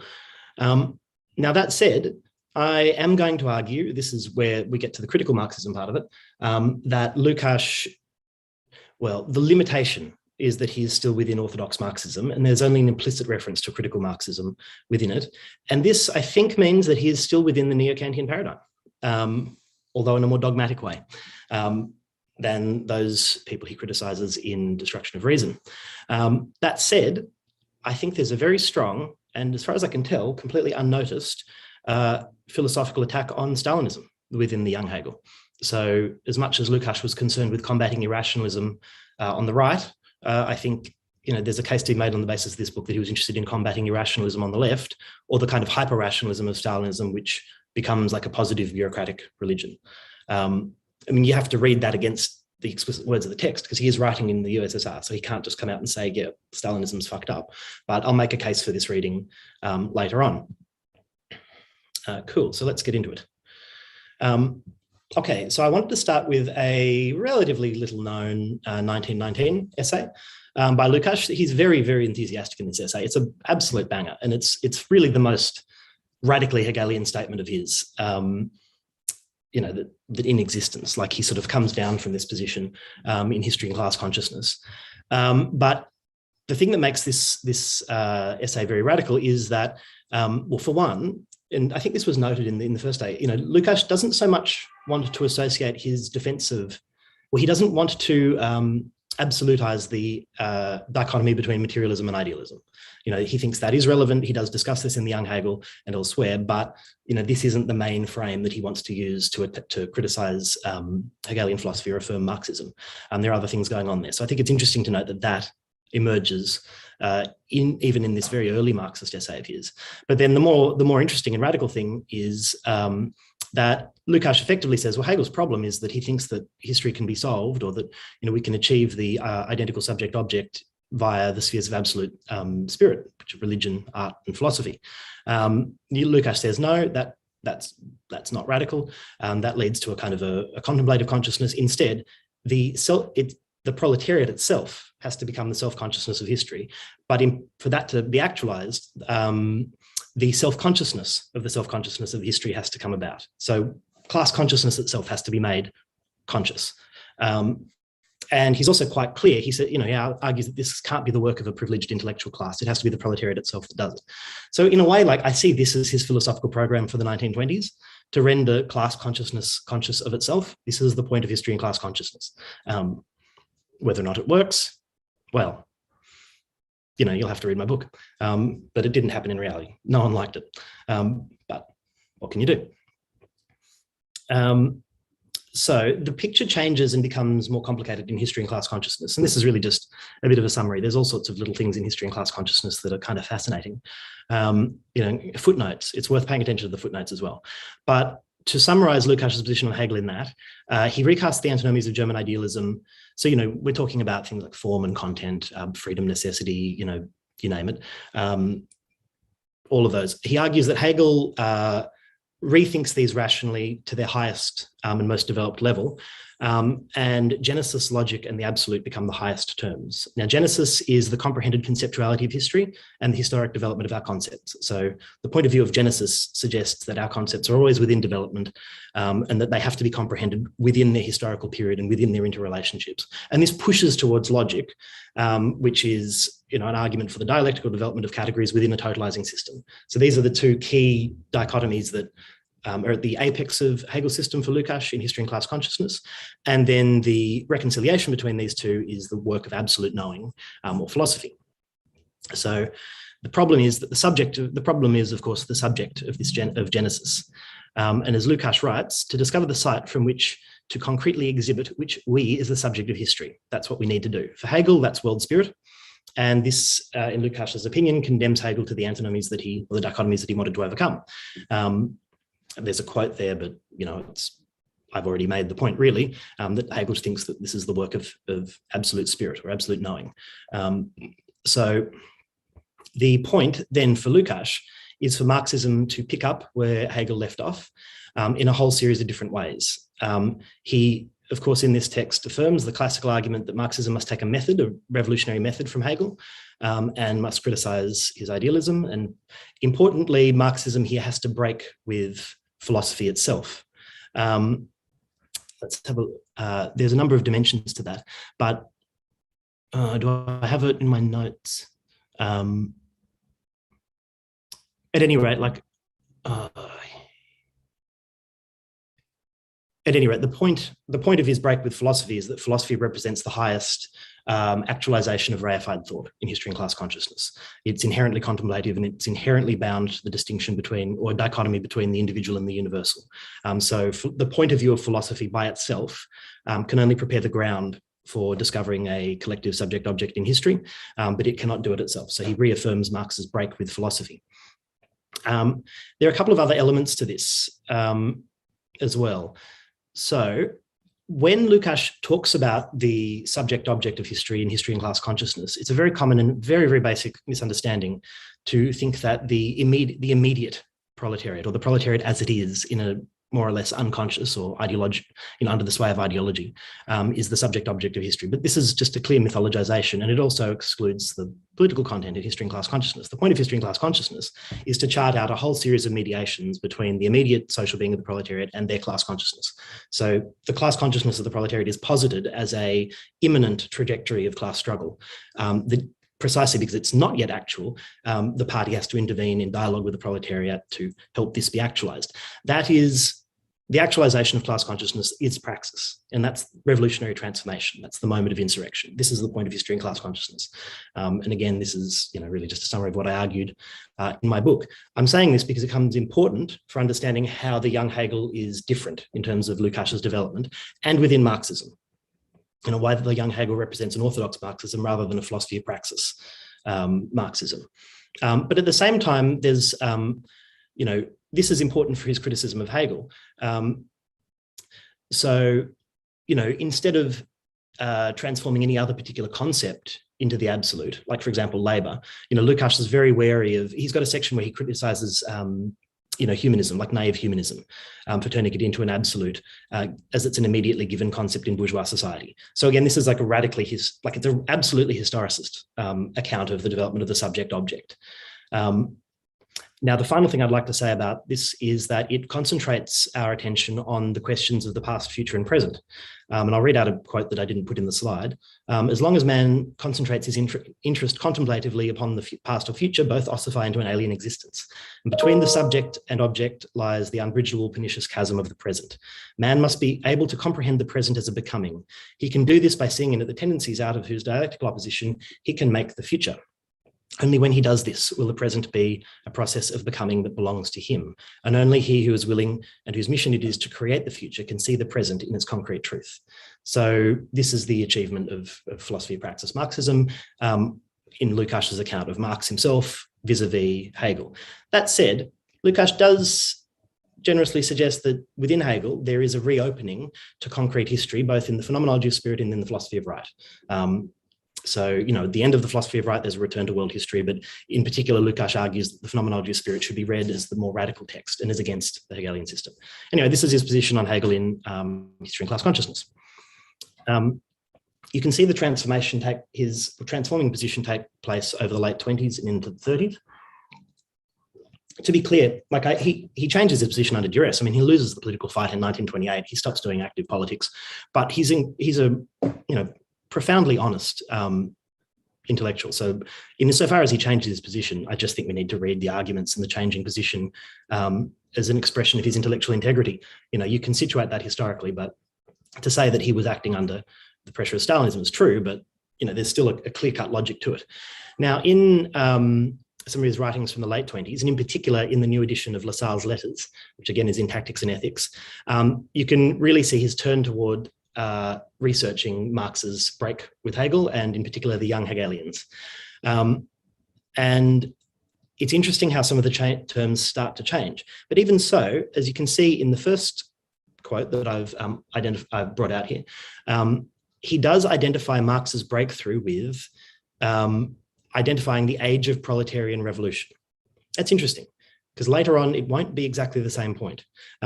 This does open the question, though: what exactly is the age of proletarian revolution? Is it every moment from 1848 on to now, or does this refer only to what Lukács would have earlier called the actuality of revolution, i.e., when revolution becomes a concrete, tangible possibility within a present historical conjuncture? But either way, the point is still bound up with understanding the present, and that's the reason why I've reproduced the second quote on this slide. Now, this is interesting as well, because Lukács here very carefully distinguishes his philosophical appreciation of Hegel and his philosophical critique of Hegel from a political critique of Hegel. Because as Lukács points out again and again in this text, and also in the young Hegel, there are many people that were politically to the left of Hegel, Siekierski, Hess, Fichte, like all of these people had political positions which, with respect to their present day reality, were far to Hegel's left. Hegel wasn't right-wing, like Lukács makes that clear, but Lukács defends Hegel's intellectual superiority over these guys, not on a political basis, but on a philosophical basis. That precisely because he doesn't establish some ought that overarches the historical situation or some utopia, Hegel's philosophy, for all of its distortions, is better suited to understanding reality and to understanding the present. So this is important because it also refocuses attention on the question of reconciliation. And this is sort of where the question is bound up in a lot of ways. So, by reconciling with reality or insisting upon reconciliation with reality, Hegel develops a profound realism that's capable of actually understanding reality far better without resorting to a utopia. But because of it's quite simple. It's the development of the position in history and class consciousness, because the proletariat hadn't developed to a point where it could struggle independently, because the critique of political economy also hadn't developed to that point. The reconciliation with reality has to take the form of philosophy. It can't break through and identify a form of praxis that is actually transformative, that can end capitalism and can identify a new set of social relations that can overcome that. So this is sort of the changing position on Hegel toward the end of his philosophy of praxis position. Now we've done that, let's look at the young Hegel, and see what changes. Now, as I said, this was completed in 1938 and published in Zurich in 1948. Just before I get into some of the content of the text, I want to note this is a very, very risky time in which to defend Hegel within the Soviet intellectual world. You know, like you've got apparatchik hacks on the Central Committee that are, well, working for the Central Committee who have said, oh, the Hegel question is closed. We don't want to debate that anymore. You know, you've had the line come down from the top that, oh, Hegel is the philosopher of the, you know, Thermidorian reaction after the French Revolution. So as the intellectual situation, political situation in the USSR, you know, especially during the Stalinist terror, but then after World War II ossifies and, you know, is totalitarian, Hegel is, and Hegelian scholars are pushed to the edges. So this is, in that context, this is a radical defense of Hegel, which is quite possibly why he waited until 48 to put it out. Now, as well, like Lukács does aim his reading of Hegel against Hippolyte and, you know, other contemporary readers and people that come before him who he accuses of being existentialist and irrationalist and of putting forward a Hegel that's too subjective or too psychological or what have you. So, you know, he takes aim against some of the similar intellectual currents as he does in Destruction of Reason within his defense of Hegel. And again, it's not primarily a political defense of Hegel, although he does defend Hegel politically, but it's primarily a philosophical defense of Hegel. And in that sense, that's why I've reproduced this quote here. This deepens Lukács's argument about the content of Hegel's reconciliation with capitalism. He argues quite clearly that insofar as Hegel is reconciled with capitalism, this does not mean glossing over or accepting the falsification of real social relations under capitalism. Instead, that reconciliation means grasping the reality of capitalism in light of those distortions and in light of its own internal contradiction. Or later on in the text, he argues that the central idea in Hegel's work should be understood as contradiction. It shouldn't be understood as identity. So this is, you know, this is important, and this is part of Lukács's defense of Hegel against his predecessors, contemporaries, and people that come after him. Okay, so specifically, what else does he have to say about Hegel? So there's an appreciation there's a very deep appreciation of the extent to which Hegel approaches a concept of labour as formative activity, as responsible for producing objectivity and, you know, intersubjectivity. And of course, he refers to the dialectic of mastery and servitude. I don't know if any Marxists had pointed out. Probably Marcuse had looked at that earlier. But anyway. You know, that's interesting. But then, like, Lukács adds a whole lot to this on the basis of Hegel's works prior to the phenomenology of spirit. And in particular, he identifies, you know, what you might call a prototypical theory of alienation within Hegel. He does argue that Hegel fails to distinguish between externalization and alienation. I'll talk a little bit about that in a second. But, you know, you can see from this quote, like, there's, you know, it builds on, you know, the kind of political economy that Marx was also reading, but it's a Hegel quote that Lukács has reproduced that very clearly understands the opposition under, you know, an alienated society between man and machine. That the more our work is invested in machines, the more we're isolated from nature as a result of that, the more the division of labour is developed, the further that we are impoverished in terms of our positive human activity and our relations with each other. So, you know, this is, or like he continues with this quote, arguing that, you know, well, reproducing Hegel, saying that man can hand over some of his work to the machine, but his own actions become correspondingly more formal. His dull labour limits him to a single point, and the work becomes more and more perfect as it becomes more and more one-sided. So what we have here is, you know, an account built entirely on Hegel of the alienation of human labour. And as I said, Lukács does argue that Hegel doesn't adequately separate between externalization and alienation, but he does point out the profound basis for a theory of alienation within the young Hegel's writing. About this, Lukács writes, "This insight is almost incredible by German standards of the time, and is not in the least diminished by certain misconceptions that make their appearance from time to time, such as the illusion that the ills Hegel describes could be remedied by the intervention of the state or the government. For such idealistic illusions are always accompanied by a sober assessment of the limits imposed on state intervention. Moreover, as we know, he consistently opposes all theories that advocate for what he regards as excessive government control of economics and society." Now, and importantly for the next or for the argument I'm going to make toward the end about Lukács's account of positive religion, in this discussion of Hegel on alienation and labour, Lukács very clearly links what he calls, following Hegel, positivity, which he describes as the self-propelling life of the dead. He very clearly links that with this kind of alienated labour, or a society and civilization built on this kind of alienated labour. So in a sense, he's starting to discuss the material relations that exist, you know, in a series of different historical periods, not just in under capitalism or in the development of capitalism. That's my argument anyway. Now, of course, there is a critique of Hegel within the young Hegel. You would expect that. So it's effectively, as I've been saying, that the concept of externalization is conflated with alienation. And in particular, because the proletariat doesn't exist in such a form that it could become a concrete subject-object or a collective subject-object, the overcoming of externalization is still the work of philosophy for Hegel. Now, as well, this means that Hegel has, in Lukács's opinion, a one-sided concept of labour, or that he doesn't fully appreciate the alienation of labour, as Marx does in the 1844 manuscripts, which Lukács has, of course, studied in order to write this book. This said, there are entire sections that of the phenomenology of spirit that Lukács simply affirms as materialist and that should be appropriated by Marxism. The discussion of the unhappy consciousness, or the discussion of Stoicism and skepticism. So that's important. And in a way, this builds on an argument that he made in the LaSalle piece that I mentioned, which sort of culminates with an account of Hegel's concept of utility, which is part of the Enlightenment struggle against superstition, and an argument that this is as close as Hegel gets to a fully blown concept of labour. But there's an interesting shift that's going on here that I want to identify, and this is very key to Lukács's shift away from philosophy of praxis and towards a more orthodox Marxism.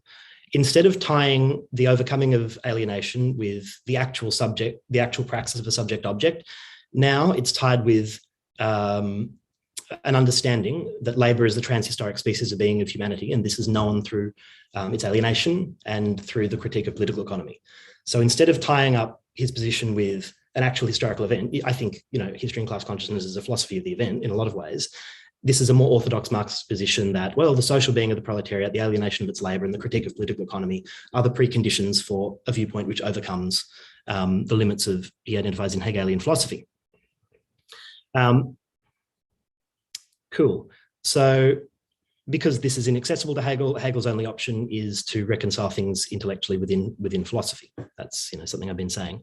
And Lukács also endorses Marx's critique of the phenomenology, saying that it's based on the assertion that Hegel does not see the negative aspect of work. He becomes guilty of false distinctions and makes false syntheses of the mystifications of idealism, et cetera, et cetera. You know, Lukács's point here is the discovery of the true dialectics of labour in capitalist society is the precondition for a materialist critique of the philosophy which developed a one-sided view of labour and made it into the foundation of the general philosophy of evolution of the human race. So, you know, even though, again, in this text, the materialism idealism distinction isn't thematized, or it's not made absolute, you know, this is the way in which Lukács affirms Marx's materialism over Hegel's idealism, his objective and absolute idealism. Cool. So this is really where Lukács identifies the difference between Marx and Hegel in the young Hegel. It's, you know, a materialism that's bound up with concept of labour. Okay, and you know, just as an aside, there is a bit of a self-criticism going on in here, because if you'll remember in the 67 preface to History and Class Consciousness, Lukács accuses himself of not having distinguished between objectification and alienation and reification, which I think is just wrong if you read History and Class Consciousness. But you know, he's sort of in his self-defense, he says, oh, well, this is what I've learned when I read the young Marxist stuff. And now he identifies the same mistake in Hegel. So, you know, you can read it in that context as well. Anyway, now let's go on to the critique of positive religion in the young Hegel, which is where it gets a bit spicy. Now, just as a preface to this, where is the quote? There we go. Okay, so on page 47, so like, you know, the critique of this, when Lukács is summarizing Hegel's critique of positive religion, he's largely talking about Hegel's early theological writings, you know, and you know, political writings from before the phenomenology of spirit. And they, of course, refer to the relationship between Greece and Rome and the breakdown of Greek civilization, which Hegel loved. Like for him, that's a non-alienated society. It's a society which is substantial in and for itself. It's not a universal society, but it's one in which those who are free are substantively free. Some are free in Greek society, which is more than you can say for most other societies. So it's talking about this, and it's talking about the rise of Christianity. But then Lukács goes on to say, the main outlines of Hegel's view of the democracies of Greece and Rome stand out very clearly. The implicit reference to the present, to the French Revolution, can hardly escape the unprejudiced reader, and this impression is strengthened by comparison with the passages cited earlier. So, Hegel's talking about Rome. He also means France. Lukács is talking about Hegel. He also means Russia. Let's, be real. And this is quite a good way of talking about it because, he's got Marx on his side and you can't get in that much trouble for that, can you? So I won't read out all of these quotes, I don't think, because how are we doing for time? Yeah, I've only got about 10 or 15 minutes left. But what's, I think, important in these quotes is the extent to which the development of a positive faith, which is associated with the rise of the church as a bureaucracy, and also the absence of concrete universal freedom within Rome, necessitates an intellectual transformation. And as a result of this intellectual transformation, orthodoxy is established, and it has to irrationally affirm its doctrines, which it connects to via faith. Faith is erected into a duty and removed into a supernatural world to which the understanding has no access. And in this context, faith means a configuration of events presented to the imagination while understanding constantly searches for a different explanation, so on and so forth. This is important as I think is also as a description of the intellectual transformations that Marxism underwent as a result of the victory of Stalinism. And via Hegel, again, Lukács links this to a historical analysis. The image, and also to an argument about the alienation of the state. So this is also important. Like he's quoting early Marx here on why the state is an instance of alienation. The image of the state as a product of his own activity faded from the soul of the citizen. Understanding and concern for society as a whole became the province of a single man or a few men. Each man was assigned to a more or less limited place, different from that of his fellows. The government of the machine of state was entrusted to a very small number of citizens, and they served as individual cogs whose value lay in their association with each other. Again, this is pretty straightforward stuff.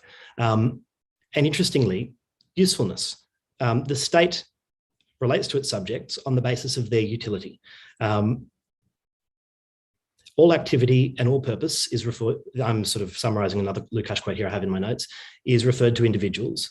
And there's no longer any activity for the whole, for an idea. Each man has either labored for himself or was forced to work for another. The freedom to obey self-imposed laws, to follow self-imposed authorities in peace and in war, to obey generals who were implementing plans which all had resolved upon, all this died out. All political freedom faded away. The law only gave the citizen a right to the security of property and the pursuit of which now filled his entire life. The phenomena that tore to shreds the whole web of his intentions, the activity of his whole life, namely death, became something terrible for him, for nothing survived him, unlike the republican whose republic lived on after him, and so he began to conceive the vague idea that his soul must be immortal. That's referring to the development of Christianity, but again, I think there's a critique of the alienation of politics that was occurring in Lukács' time. So let's continue. There's also a critique of the priesthood. And Lukács also cites Marx's comments in the critique of Hegel's philosophy of right about how a bureaucracy must monopolize knowledge in this context. So this monopoly is a means by which the priesthood maintains its own hegemony and lends its support to the secular rules of the world. And the fact that the myths and legends of Christianity are alien to the peoples of Europe increases both the power of their monopoly and also its illiberal character in Hegel's eyes. So he's talking about Hegel's critique of this. But this means that we live beneath the yoke of a positive religion of Christianity, or a positive doctrine that's imposed, in a dogmatic way. There's something unalterably given. Now, within this, Trotsky does get a mention once in this book. It's obviously not favourable. Lukács never liked Trotsky anyway. He sort of associated him with LaSalle, which is a bit of a jerk move, but also kind of funny and true. But at any rate, like within this text, Lukács is very clear to distinguish between the Christian church as a whole and sectarianism. So he likes the sect, and via Hegel, he dislikes the sects more than he dislikes the church as a whole, because at least within the whole, there's a thinking of the totality and the absolute itself. But this is sort of this part was about really the intellectual deformations that occur under Christianity, but also, I think, with respect to Marxism. So, lastly, there is a affirmation of the necessity to overthrow tyranny, but it's not one built on an ought. It's not one built on a political injunction. So this isn't a positive revolutionary program. He is again referring or quoting Hegel about the manner in which tyranny is overthrown when it ceases to be historically necessary, when its historic base ceases to exist. And he cites, as you can see in the quote, he cites Robespierre, his overthrow as a precedent for that. Only a few years later, less than a decade later, Lukács would join the 1956 revolutionary government in Hungary. I think this is a reasonably good statement of Lukács's position vis-a-vis politics. He wasn't involved in political organising in Hungary at the time. He wasn't trying to organise underground. He wasn't a revolutionary in that sense, but he's clearly a supporter of radical democracy. He never stopped supporting workers' councils throughout his whole life. And then the moment that it becomes possible to overthrow tyranny, he throws in with that. So I would propose that it's possible to read the entire book as a philosophical analysis of Stalinism. And in fact, this is interesting because this is all that was really possible for Lukács at the time. So this is kind of the interesting contradiction, I think, that exists in the book. Lukács had broken with his earlier Fichtean leftism. He'd also clearly rejected the kind of, other possibilities that he identified with the young Hegelians, the kind of moralistic critique of Hess or Siekierski, or the crude materialism of Feuerbach, or the bizarre idealism of Lassalle, like the egotistical idealism of Lassalle. And so, and not discerning any pathway to actual political intervention, like he'd left politics and that was the condition for his being able to remain an intellectual and remain alive in the USSR. What can he do? He can write philosophy. And in particular, he can write philosophy that deals with Marx and Hegel because this is his background, this is sanctioned, that implicitly discusses the present. Also, of course, literature. And of course, he can intervene into contemporary debates, as he does in The Destruction of Reason. So, you might modify the Badiou quote that Matt had in his presentation with respect to Heidegger. Lukács is certainly a great philosopher, but unlike Heidegger, he was also at the same time a very remarkable communist. He does actually maintain a fidelity to that cause. Now, there's a couple of other issues that I wanted to point out with the young Hegel. This is sort of my opinion and my criticism of Lukács's orthodoxy. And I'll conclude on this. I think there's a contradiction in it because Lukács reaffirms the Marxist rejection of philosophy as such. He reaffirms that critique, which is visible in history and class consciousness of philosophy as a kind of alienated consciousness, and argues that the only way to continue developing Hegel's problematic after Hegel is to switch over to Marxist theory and, critique of political economy and the political practice of Marxism and so on and so forth. But then doing this relies on a non-actualized concept of labor, or, it relies on appreciation of labor within its alienation, which posits the necessity of liberation of labor, the de-alienation of labor. But of course, that's not actual. And especially in Lukács's time, it's not actual. So this is why Lukács returns to all of the classical Marxist dichotomies when we get to Hegel, the distinction between Hegel's, idealist content and his, materialist and dialectical method, all of these kinds of things. But because the goal is no longer the self-consciousness of the subject-object of history, Lukács's goals become a lot more conventional.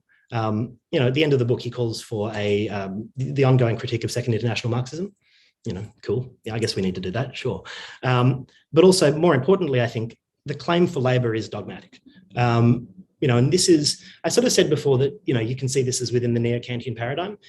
It's a bit unfair because the neo-Kantians would just get up and say, yes, I'm using labor as a heuristic. And yes, I accept that this is irrational, but hey, it's a heuristic that's going to tell us certain things about history and society. Whereas for Lukács, the standpoint of labor effectively is, this is the truth. This is the way to discern social being. And on another point in the book, he affirms the essential difference between idealism and materialism is that materialism is a reflection of the reality of, social reality. So, he sort of endorses almost a reflection theory of consciousness at times in the book. It's more sophisticated than that, but yeah. And so the last thing is, because Lukács no longer renders revolutionary praxis as an absolute, the absolute does have to find a way back in. So he finishes with a call for, he finishes with a defense of, sorry about the noise from outside, I think it's a street sweeper. He finishes with a defense of Goethe and says that the only person equivalent to Hegel is Goethe, and that Faust is the modern Iliad. And so we basically have in this book Lukács's research project for his later years, a social ontology of labour and aesthetics, based around why Goethe is the best. Cool, there we go. Great job. Yeah, we benefit from your incredible reading into Lukács, Daniel. This has been really, really exceptional. I've been working on the Young Hegel. I haven't finished it yet. There is some real interesting points there. I love the point that the preface to the Phenomenology was explicitly written as a polemic against Schelling, which nobody ever talks about that, right? I didn't even know that, right? So you really get a lot, or even the position of Hegel's theory of history is written from the position of the valet. I love that stuff. And then all of this stuff, of course, about understanding how the weird anathema that Hegel could produce these insights, even though he was victim to the decadent and oppressive social conditions of Germany, which is almost a miracle in a way, right? Given that everyone else turned to reaction and so on. So can I ask you to talk a little bit about destruction of reason from your... How do you read the text? What's your opinion on it? Can you say some things in general about the destruction of reason? What does it just do well, and where do you see some problems with the text? Look, I don't want to get myself in a lot of trouble, but I don't think it's Lukács's greatest book. That's my opinion. I think it's monstrous to see someone like Simmel as in any way a progenitor of the kind of irrationalism that goes into fascism. With Heidegger, yeah, absolutely, sure, that's legitimate. With Nietzsche, yeah, that's actually, sure. Like, I do like reading Nietzsche, but like the guy was an asshole. But people like Simmel and Max Weber, like, oh my God, leave them alone. The polemic is just hyperbolic. And I think it relies on a hyperstatized concept of rationalism that's dogmatically dependent on the concept of labour that Lukács asserts in the Young Hegel, but that doesn't fully unfold yet. He can try and do that, as he does later on. But as well, I simply just don't think philosophy's role has ended. I don't think it will ever end. So I don't think the overcoming of philosophy is something that Marxism should posit. So I fundamentally disagree. This classic statement of this is Engels' book, Ludwig Feuerbach and the End of Classical German Idealism. Like, philosophy is not over. It will never be over. The key there, though, is to, the mistake that can be made in affirming philosophy is, you can be philosophically arrogant and say, oh, philosophy is the key, and, philosophy should be king, and philosophy should run the left, and, it's philosophy's goal to revolutionize the world. Like, that's the young Hegelians' mistake. That's that's obviously a form of that's a vanity. Philosophy is a moment of reflection. It's thinking that thinks about thinking. Like, I'm a classical Hegelian in this regard.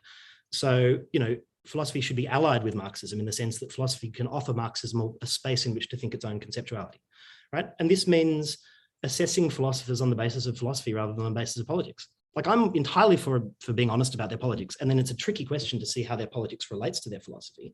That shouldn't be elided or dismissed. So, Schmitt's an asshole politically. What does this mean if we happen to like one or two of his books? That's a very difficult question. But like, if we're dealing with someone philosophically, we should deal with them as a philosopher. And I kind of think this is what Lukács is doing with Hegel in this text. He's got a political defense of Hegel. It's quite conventional. Hegel's a Republican. Hegel's, suspicious of the Jacobins, and the kind of subjective. What would you call it? The subjective, or the ultra leftism's anachronistic term. The terror. He's got a critique of the terror and the absolute freedom that represents. He's also honest. He's not trying to glorify Hegel. Like, he doesn't particularly say that he doesn't make a case that Hegel's radically democratic or anything like that. there's an appreciation of Hegel's politics within that, but it's primarily a philosophical consideration of Hegel. So that's kind of what I think. Well, doesn't he say actually that Hegel's position should be understood from the Jacobin position? That he says, to paraphrase, Hegel incorporates the Jacobin position as the political center of his views. I explicitly remember that. So in a way, I do think that in the young Hegel he has a radicalization of Hegel's politics as the norm for Hegel, or like the only way to read Hegelianism. I could give you the page reference, but anyways, yeah. The critique of Fichte, he replays Hegel's critique of Fichte as the more orthodox Jacobin. I don't disagree with you about the centrality of the French Revolution and Jacobinism, but he's got in mind Fichte. Fichte is the one that the German idealist is just straight up a Jacobin. Yeah. True. Well, there's much. Let's go to Carl. Thank you very much for that, Daniel. Okay, thank you very much for that. That was fascinating. I learned a lot, and I'm looking forward to reading more of your work. So one thing that struck me in how you were characterizing Lukács on the young Hegel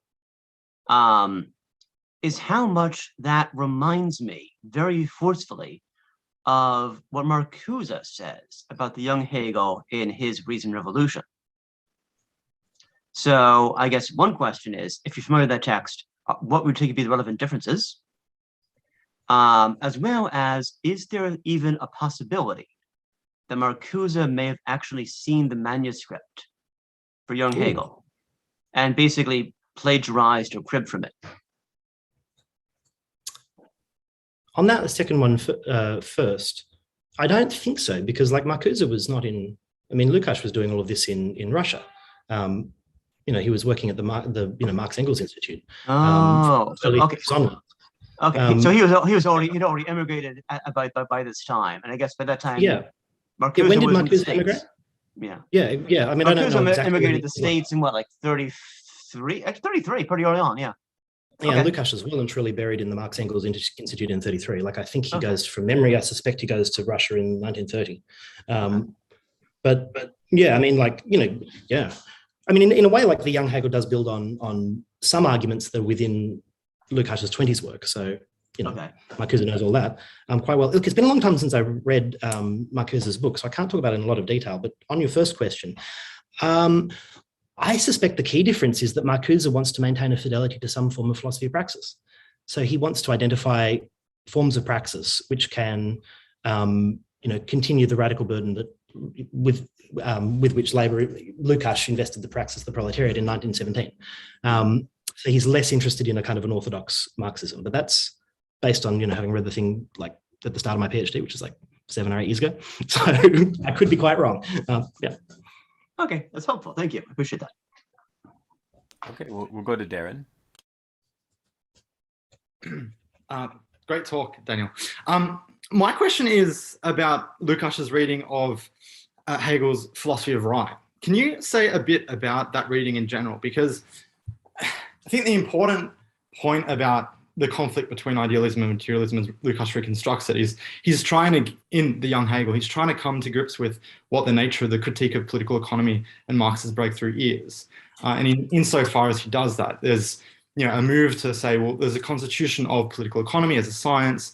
It's philosophically deflected into the phenomenology and the early works. So, well, the reason why I ask this is, since Marxism has a bit of a gap where, there's not much of an engagement with the philosophy of right, at least the early section. So what's Lukács's attitude towards it? How does it relate to the concept of development in Hegel and then in Marx as Lukács understands it? Yeah, well, there's a lot to be said about it because there's a lot of details in the philosophy of right in the young Hegel. But I found one quote in particular that I think is relevant. This is Lukács speaking. We repeat, it's not possible to give an account, even in outline, of Hegel's later developments. So within that, he includes the philosophy of right.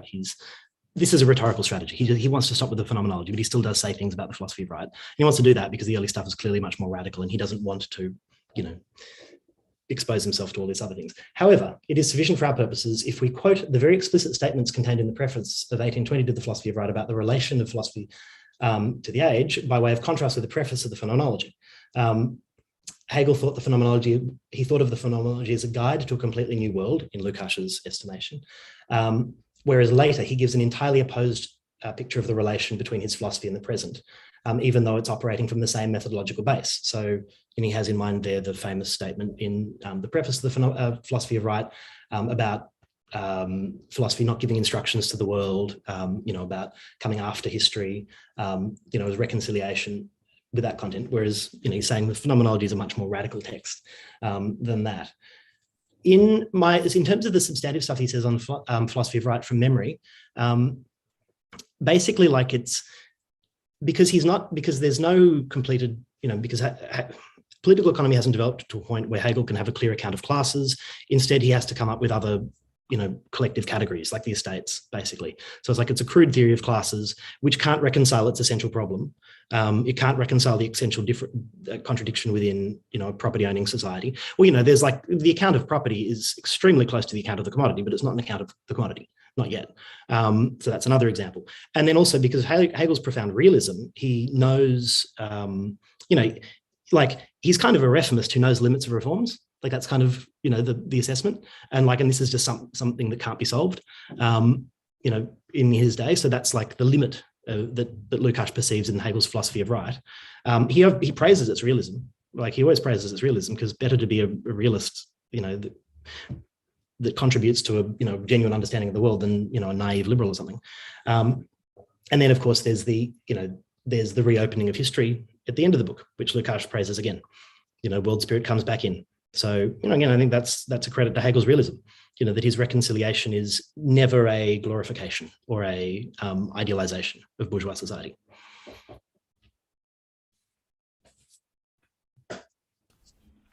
Tijana. Okay, thank you.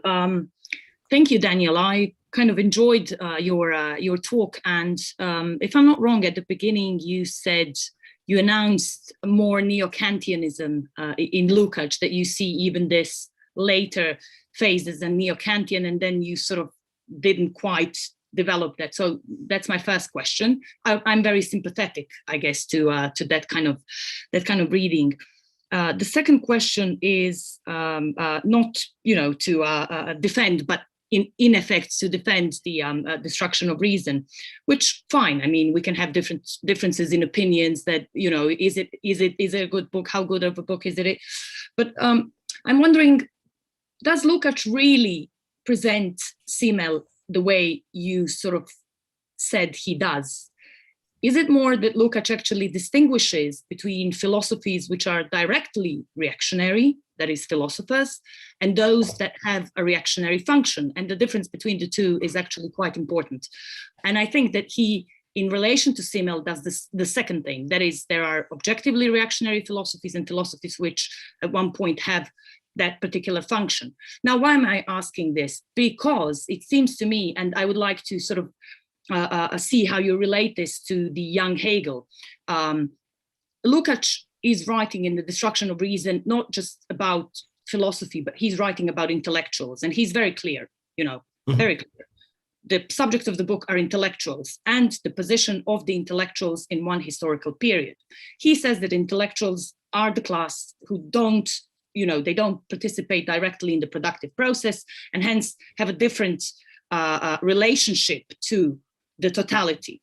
Now, they produce ideology, Lukács says, but in a way, like Marx says, they don't know that they do it. And seems to me that the question is more about this particular function of the intellectual rather than philosophy as such. So the role of the intellectual rather than the philosophy. And the second, simply to say this, because I think it has to be said, there is a difference writing the book that Lukács writes at a period when Max Weber is saying that Rosa Luxemburg and Karl Liebknecht belong to the zoo. So there is a difference in comprehending your own time in thought when they are saying this, and 70 odd or 100 odd years later. And I think it is kind of really important to have this in mind. And one more question. Whilst in your talk you focused on the concept of alienation, which is, I completely agree. Seems to me that there's another concept which is quite crucial, and that Lukács sort of puts these two concepts together, namely the concept of exploitation. and in that he remains faithful to Marx, not just that he reads Hegel like Marx does in the economic philosophical manuscripts, because Lukács more or less takes his judgment on Hegel and, you know, the object as, in the end, self-consciousness, and self-consciousness as the object. But where is the concept of exploitation then? Where is it in his understanding of Hegel's philosophy, and does Hegel help him understand this concept? There's a lot in that. Okay, so let's start with the first one on neo-Kantianism. It was a little bit of a cheeky comment, but the sense in which I mean that in a very Gillian Rose sense, right? Because if you don't have an account of thinking itself, if you don't have an account of speculative philosophy, and which can reconcile, which is an attempt to reconcile between subject and object, if you like, or an overcoming of the dichotomy between method and content. Without that, what do we do? Well, we can posit. There's a number of different strategies, and one of which is to posit a particular concept whereby you read, the sweep of history and society. And then the question has to be asked, well, what is the ground of that concept? So if that concept happens to be labor, well, what ground underlies labor? What gives the intellectual the ability to perceive labor? Is it just the work of Marx? Is it just the political economy? And then this also posits the emancipation of labor as an unrealized end, or an ought. That's something that Lukács would agree with. But this is all very, very neo-Kantian. It means that there is a sphere of understanding which is opened up by this particular concept, or heuristic, if you want, labor.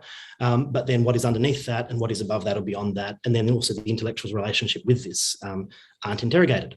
So, it sets up an infinite progress of both ideas and political movements towards liberation.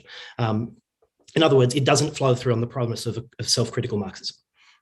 Now, it's unfair to Lukács because a neo-Kantian would say, yes, I'm doing that. It's a heuristic. I understand the limits on reason, and I'm nominating this as a, like Symbol says at the beginning of the philosophy of money. Money is, he's using an aesthetic and logical method. Money is an aesthetic that then he'll think about logically. Well, that's, just an honest neo-Kantian. And Lukács criticizes the problem with that. Whereas Lukács isn't saying that. He's just saying, no, it's labor, stupid. Like, this is the key. Let's look at that. But, I think it's just a kind of dogmatism, really. It's just, I obviously like the text. So, to say this is a limit of it is a friendly criticism. On the Symbol question, reactionary intent versus reactionary function. Yeah, look, I do take the point. I tend to speak a little bit freely about the destruction of reason. I prefer the worst work by a socialist author to the best work by a non-socialist author, to paraphrase Lukács. So, there is that. Did Symbol have a reactionary function? I mean, really? Like, do we want to say that? Like, Lukács is unthinkable without Symbol. Like, where's the critique of reification without Symbol? At the same time, Symbol's Leben philosophy influenced Heidegger. I just think that, the intellectuals that are committed to the right or the left have to take their own political responsibility for their political decisions. But I think within the context of like Wilhelmine Germany, to say that, Symbol wrote for the socialist press. Like, he was a critic. He wasn't a revolutionary. Like, he was an intellectual. But I don't think he has his writings, do a huge amount to de-reify and their society. They're just not allied, he's within the value neutral paradigm. So he's not trying to build a political movement that's against him. But it's worth reading. Yeah. And I guess the deeper point I would make is that I'm simply not as hostile to irrationalism.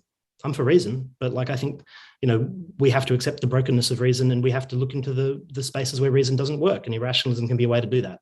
And you can do that without affirming irrationalism. Without saying that is the end goal, or, because that commits to all sorts of awful things. So this relates to the question of the relationship of intellectuals to the social totality. Do intellectuals produce ideology? Yes, of course they do. So did Lukács. The ideology of the USSR, which is just profoundly sophisticated ideology. Like it's because we're on the left, he's one of ours. I don't think there's any way beyond that. Because if you do start to try and find a way beyond that, you end up requiring yourself to be committed to some form of scientific Marxism, which distinguishes between true, genuinely perspicacious intellectuals who've broken with their class background, blah, blah, blah, who've accepted the right method, et cetera, et cetera. And it just becomes a kind of party moralism. Like, literally every intellectual is producing ideology. It's just there's better or worse ideology. That's my position. And if we're going to assess them intellectually, that's one thing. If we're going to assess them politically, that's another. If people do shit things politically, well, that's, a different order of condemnation. Lastly, on the question about exploitation, from memory in the young Hegel, I think it would be Alienation is much more thematic in externalization, but it would be tied up with Lukács's discussion of Hegel's account of property and property ownership, and the extent to which that atomizes and alienates or abstracts individuals. But is there no, I can't recall if there's a more explicit account of exploitation than that. If you like, I can get back to you though. We could talk about it by email. Tijana has the benefit of speaking next, so she can spend half her talk continuing this dialogue. And I need to smoke once. You muted. But we'll hear from Tijana shortly. Let's hear from Daniel Badenhorst. And yes, hello, welcome. Hello, everyone. Thank you, Daniel, for a lovely talk. It was really wonderful. I really enjoyed it. I've been reading the young Hegel for a while because my research is on the young Hegel, not the book, but the figure. But I was just wondering, because I haven't yet gotten to part 3, and I haven't really gotten through the whole text yet. I was wondering, especially in the context of having listened to Matthew's first talk this morning, about how Lukács positions Hegel's, I would say, sometimes like quite explicit anti-Semitism in these early texts, especially in the spirit of Christianity, where he essentially blames some of the great failures of Christianity with the fact that Jesus was contending with a culture which was a culture of the dead letter, the dead law, and these sorts of things. And so Hegel really does reproduce in these texts some really quite vulgar Christian prejudices about Judaic culture and the religion as well.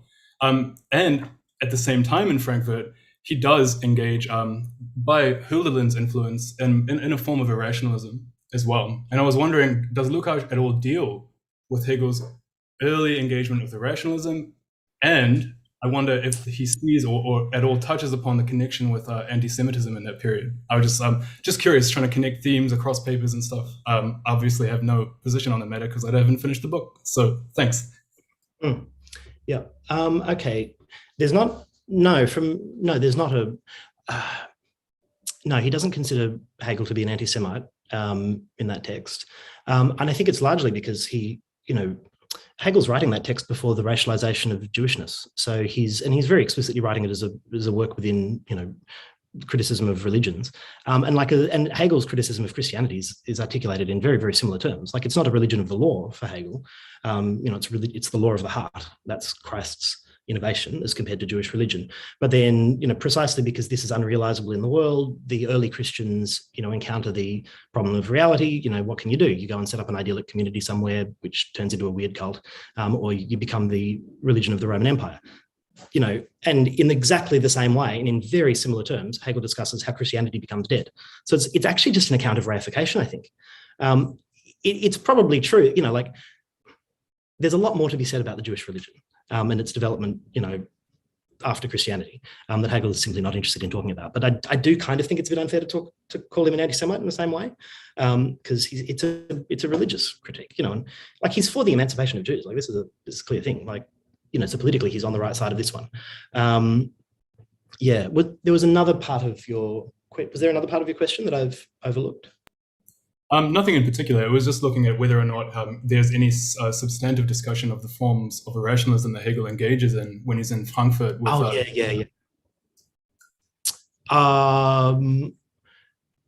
that would be within Lukács's discussion of Hegel's early, he's interested in poetry and aesthetics and things like that. But there's not really a critique of Hegel as an irrationalist. It's quite the contrary. Awesome. We ended perfectly on time. I want to just invite everyone to give a round of applause to Daniel Lopez with emojis, however you wish to congratulate him for this wonderful intervention. We learned a hell of a lot, and now everyone's going to go read the young Hegel. And we look forward to continuing this conversation with our final presentation. Tijana, is it okay if we start right now, and just so we can maximize time for conversation after? Is your video working?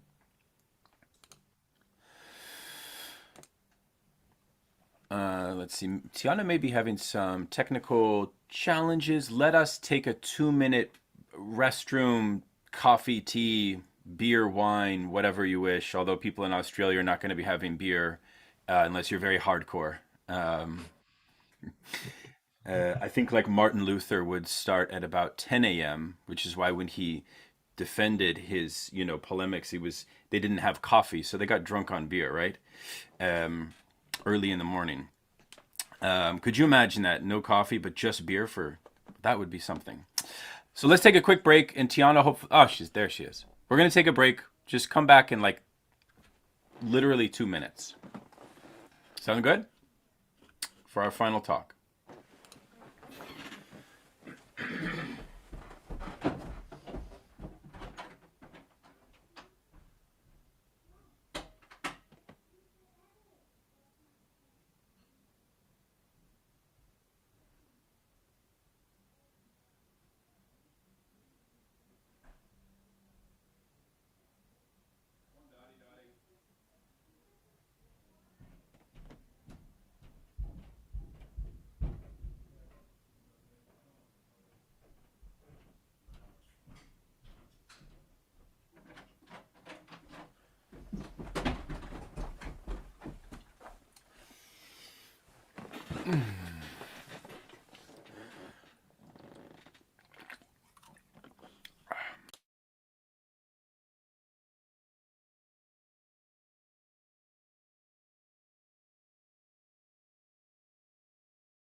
Tijana, are you there?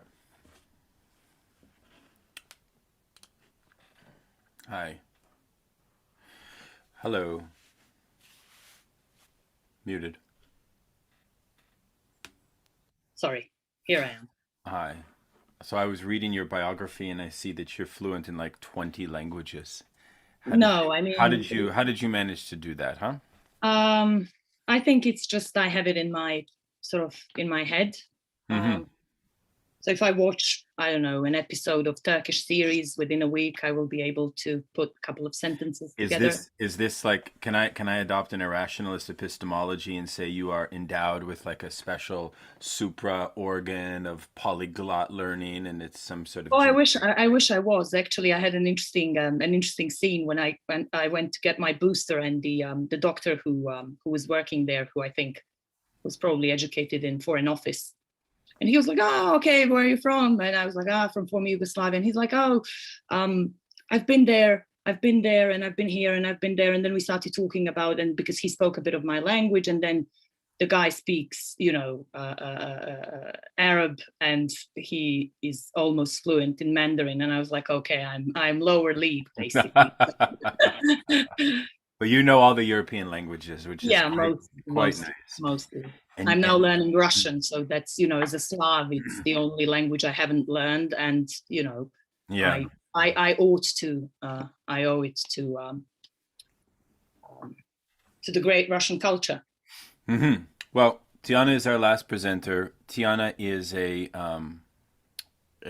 advocate of the destruction of reason, and has a strong reading of the text, a very comprehensive reading of the text. So I think it's only natural that Tijana sends us home and completes this wonderful 3-day conference. Tijana did her PhD with Roberto Esposito on a very interesting thesis. You got to look up her research. Her scholarship is tremendous. She is one of those people who I feel a little bit intimidated when I want to talk about Marxism, Marxist theory, and the history of Marxism. But I try to let that all go just so I can start to learn and just listen to what she has to say. So you have an hour. We can go over if you wish. And the title of the talk is In Defense of the Indefensible, on the relevance of the destruction of reason today?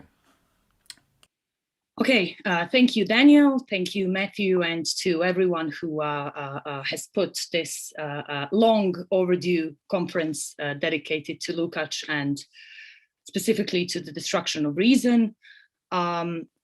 Before I start with my text, I do want to say that in a somewhat ecumenical spirit of Marxism, I want to dedicate my presentation tonight to Darko Suvin, Bor Schlesinger, 91, the greatest Yugoslav Brechtian, one of the founders of the literary criticism of science fiction, who has spent his career in Canada. And at 91, Darko is still thinking the truth of communism and of politics. So let me begin. And if some things are not clear, I hope we will have time to discuss them, and possibly certain things which appear sort of distant possibly to people from Australia or from United States and some other things, for example, historical revisionism that I will talk about, because in sort of different countries, let's say that irrationalism today takes different forms.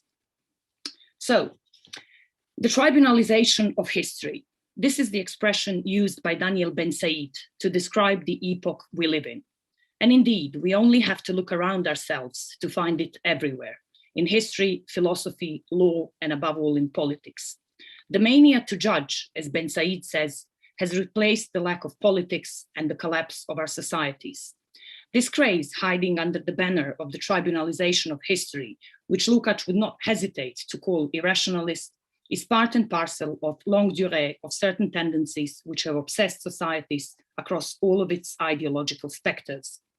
Nonetheless, it should be stated that contrary to the doxa of common sense, and a la Hegel, philosophy only begins where the common sense or immediacy ends, the tribunalization of history is inseparable from the outcomes of Cold War politics and its only seemingly opposing, but in reality complementary ideological trends, namely historical revisionism on the one hand, and the analogy between the juridical and the historical on the other. Although analogies are a powerful tool of historical thought and historiography, quite often the appeal to analogy can be misleading, and hence the entire resulting edifice or construction can lead to grave mistakes in periodization and our understanding of history. Here we should note and always keep present that the logic of tribunalization is binary, and that it individualizes the historical experience, whereas history is never binary, and to the extent that it deals with the contingent whose synthesis it ought to offer, it cannot, by its very nature, individualize historical experience. This, of course, does not mean that it neglects it. The analogy between the juridical and the historical is fundamentally wrong. It is wrong, firstly, because of the fact that the law deals with individuals, whilst historians consider not only individuals, but also groups and institutions over which they have no juridical, that is, penal power.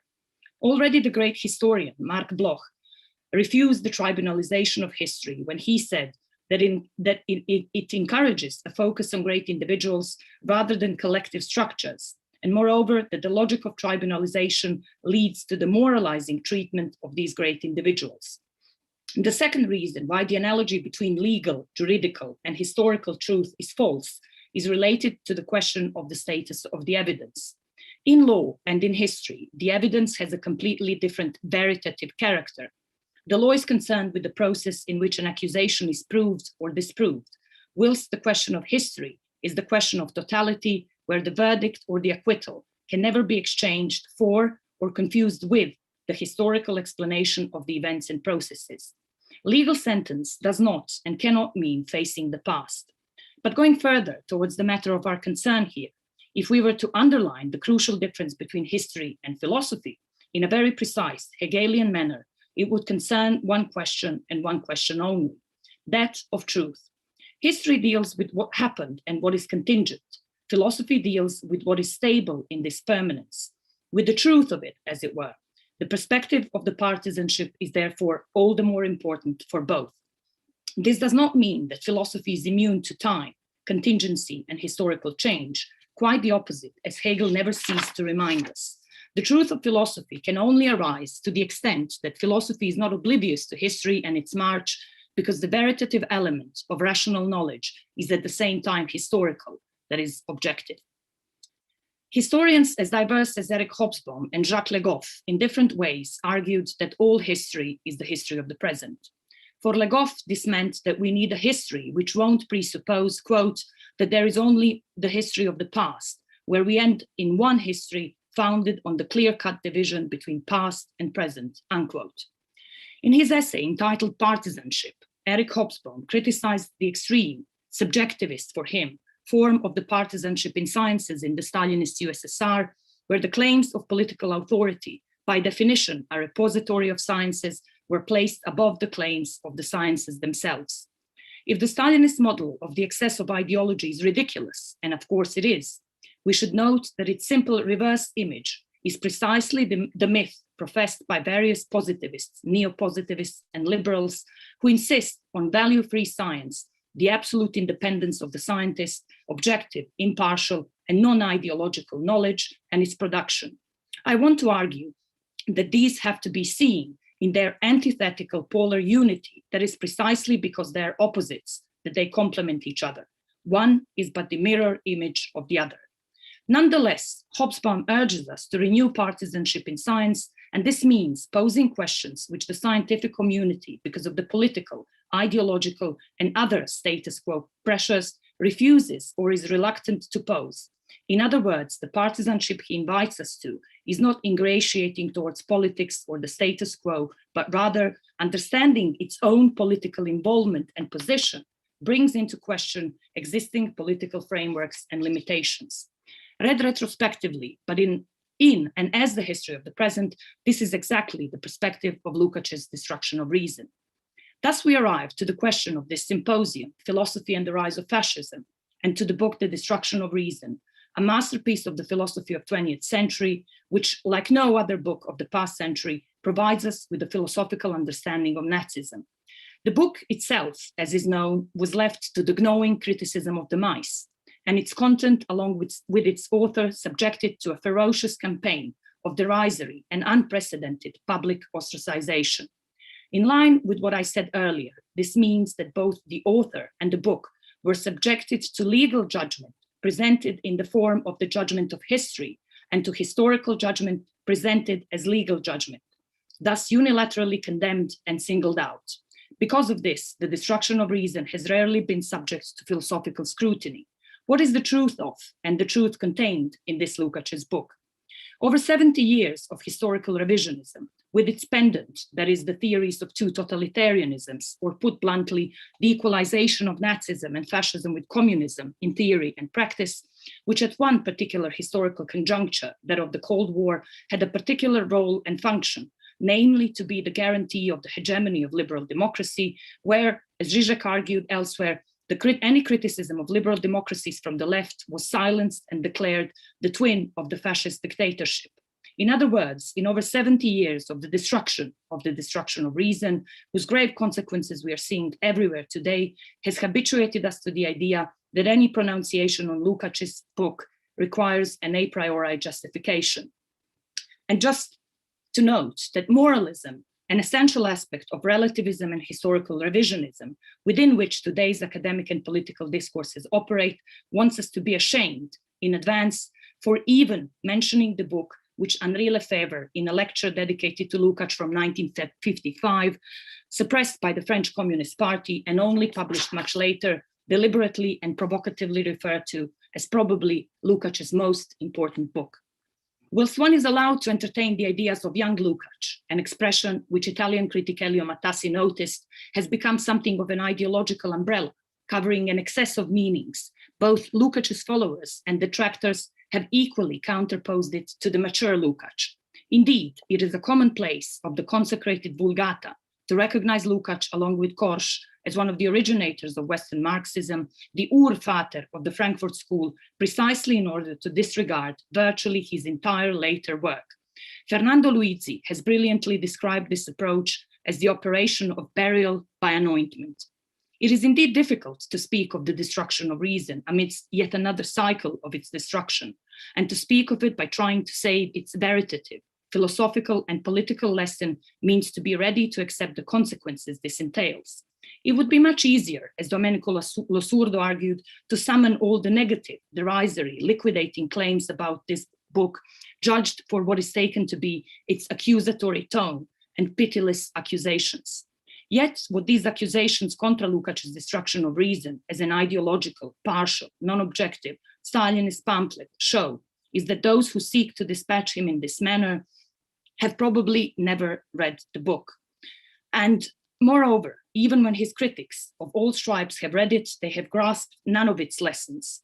Lukács' criticism of German philosophy after Schelling should not be understood as a personal indictment, nor was Lukács ever interested in such a thing, because he knew all too well that the task of philosophy does not consist in offering a judicial indictment, that the judgment of philosophy is not that of a judge in court, and most importantly, that history cannot be tribunalized, as we are increasingly and wrongly accustomed to think today. Lukács, to be clear, does not make this mistake. After all, he tirelessly repeats, as in the preface to the Italian edition, that the thoughts, quote, developed in this book were not conceived as an indictment, unquote. He does not take philosophy to be either history or law, but rather he's interested in the truth. The central stake of Lukács's book is a philosophical and political argument about the truth. Lukács, however, it should be noted, never thought that politics and philosophy are fully homologous, as did Heidegger, to be clear. In the very first lines of the book, Lukács thus claims, quote, in philosophy as outside of it, votes are cast not for attitudes, the German word here is Gesinnungen, but for deeds, for the objectified expression of ideas and for its historically necessary influence. In this sense, every thinker is responsible to history for the objective substance of his philosophizing, unquote. Thus Lukács, dead for half a century, still stands accused for understanding truth by comprehending his own time in thoughts, although his argument is not reducible to the historical judgment precisely because of its necessary philosophical veritative element. And here we should not be led astray. The point Lukács had made was profoundly Marxist. What he brilliantly describes in over 800 pages of the book is how it came about that philosophy negated the 11th thesis on Feuerbach, and rather than 11th, went back to the second, which says, quote, that the question whether objective truth can be attributed to human thinking is not a question of theory, but is a practical question. The dispute over the reality or non-reality of thinking that is isolated from practice is a purely scholastic question. Eine reine scholastische Frage, as Marx says, unquote. With pure scholasticism, philosophy mobilized the world, history and thought, and in lieu of advancing change, became the maiden, ancilla of the worst reactionary and regressive tendencies. The very idea that anyone should take this to be a personal insult speaks at best all about the bad faith and at worst about bad conscience. Both hypocrisy and bad conscience ultimately imply moralism. But moralism has no place in philosophy. It's one of the most important lessons of the destruction of reason. However, moralism here is merely a surface manifestation, the symptom of something deeper. For Lukács, it is precisely what Losurdo calls the hermeneutics of the innocence that is in question. Unable to historically account for the determinations of their own thought and its relationship to the totality, bourgeois philosophy falls into what Lukács in History and Class Consciousness called fetishism, and can only respond to critique by rejecting the interference of politics into philosophy and as an attack on the personal integrity of the philosopher. The destruction of reason is in advance reduced to ideologie critique, that is, to hermeneutics of suspicion, that unmasks the heteronomy of the formal contents of philosophy to the real social practices that they embody.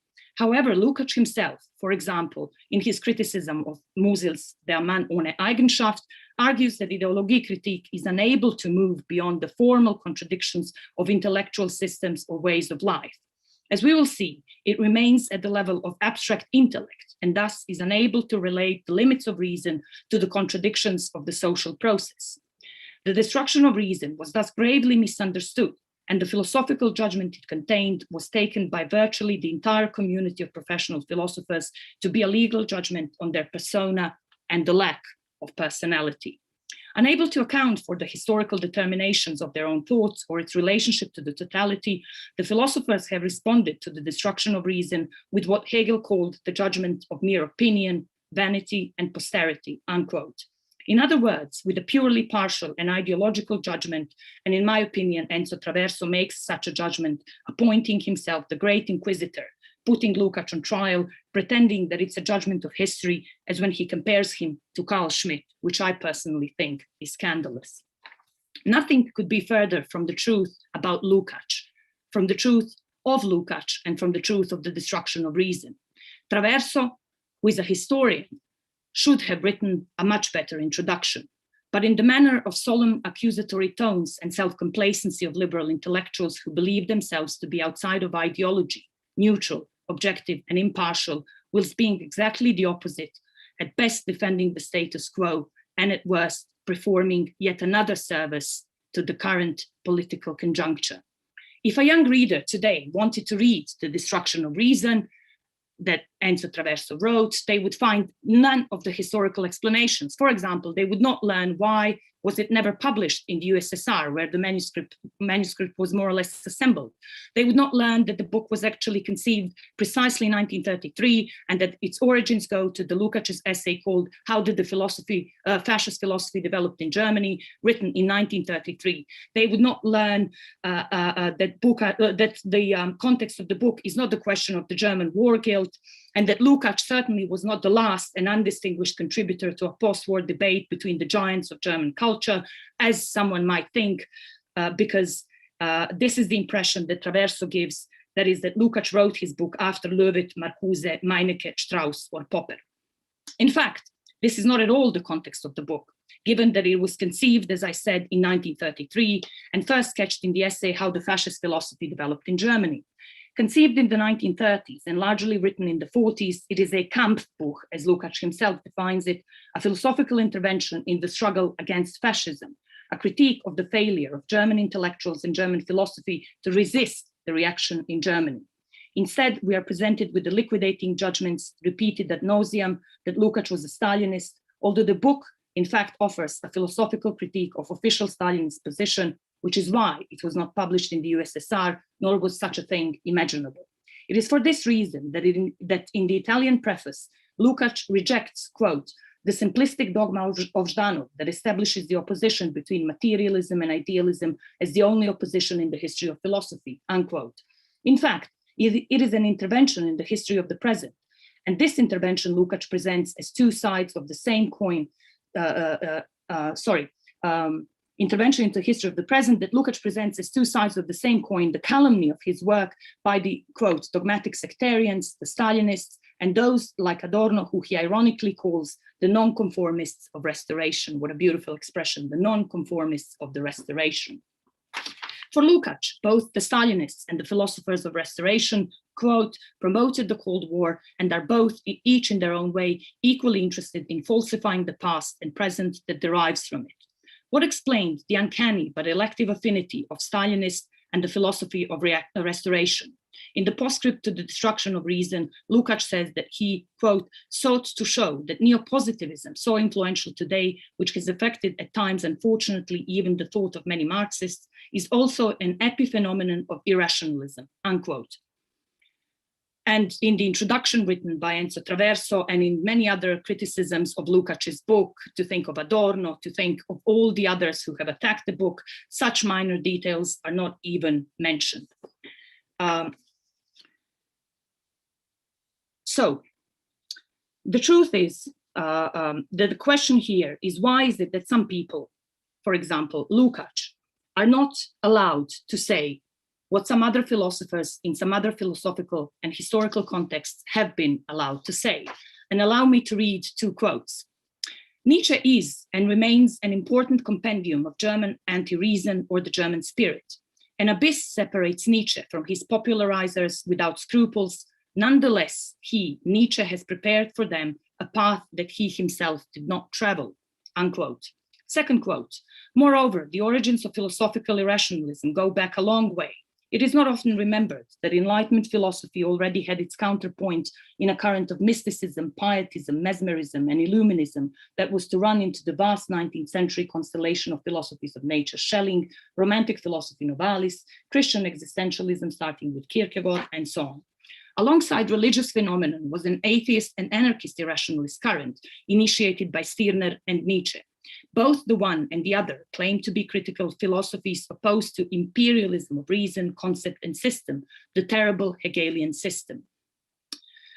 Opposed to rational technology or to that new technology called science, and both lead directly through Bergson and Heidegger to the contemporary philosophies of desire, life, metaphysical revolt, violence, transgression, and so on. So the first quote was from Karl Löwit's autobiography. The second quote is from Etienne Balibar's 1978 text published in New Left Review. Now, they repeat here ad litteram, more or less, what Lukács had said first. Lukács had been ostracized from the public debate precisely for saying exactly what they have said. The question remains for all of us, how and why are some people allowed to speak and the others are not? So, now, I don't want to follow all the details of the internal historical and dialectical development of Lukács's philosophy in politics, but I'm interested in the possibility of reading history as the history of the present, in which Lukács's destruction of reason can play a vitally important role. The doxa of more or less ferocious criticisms, one only has to think of Adorno, presents Lukács not only as an or anti-dialectical thinker, but as a virtual idiot who condemns German culture and the German people en bloc, whose history follows a necessary path from Luther to Hitler in the manner of many superficial commentators, comments written in the immediate post-World War II period. This has nothing to do with the facts, and Losurdo is quite right when he says, against the distortions of Lukács's position, that Lukács, quote, was not so naive or stupid to condemn everyone as this would mean absolving everyone, unquote. The destruction of reason, as we already said, is not an indictment, and this means that it has to be understood as pars destruens of Lukács's philosophical and intellectual project, whose pars construens is to be seen, as Lukács himself says in autobiography, in his books The Young Hegel and Goethe and His Age. Thus, contrary to all those who want to present Lukács as a Manichaean, who sees things as either inherently good or bad, as the mere polarity and counterposing of two principles, Lukács's position is far from such banality and simplicity. He dispels the myth of this reductionist and superficial reading when he declares himself, quote, suspicious of the radicalism that bluntly rejects the whole German culture, end of quote. On the other hand, he says that he's equally suspicious of the abstract claim, quote, that the political developments of recent decades must in no way influence our judgments about philosophy and literature, unquote. Both of these views are, according to Lukács, abstractly posed, false, and thus draw false conclusions. Do I have time, Daniel?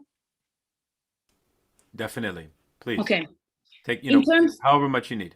Okay, in terms of Hegel, here we ought to remark briefly and necessarily only in passing that Lukács's essay on Moses Hess, in many ways a crucial essay, represents a break from his earlier proto-Marxist view to Marxism proper. Although in Lukács there are never absolute breaks, my personal conviction, but a dialectical process of the development of his thought. Hegel's philosophy for Lukács has had a double function. It was crucial in the struggle against reaction within German culture, i.e. the irrationalist appropriation of Hegel, which after all was not only the position of the German reaction, but in the opposite sense of Zhdanov too. And this was central to Lukács's critique of the Diamat and Zhdanovism.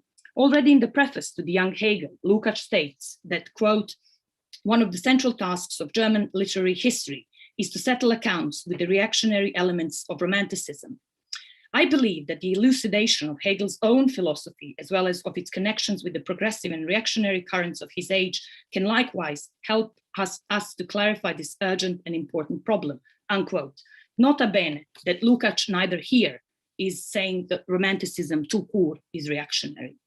And in his autobiography, he states, quote, that my views on Hegel run counter to the entire official line, since in Zhdanov's eyes, Hegel was just another of feudal critics of the French Revolution, unquote.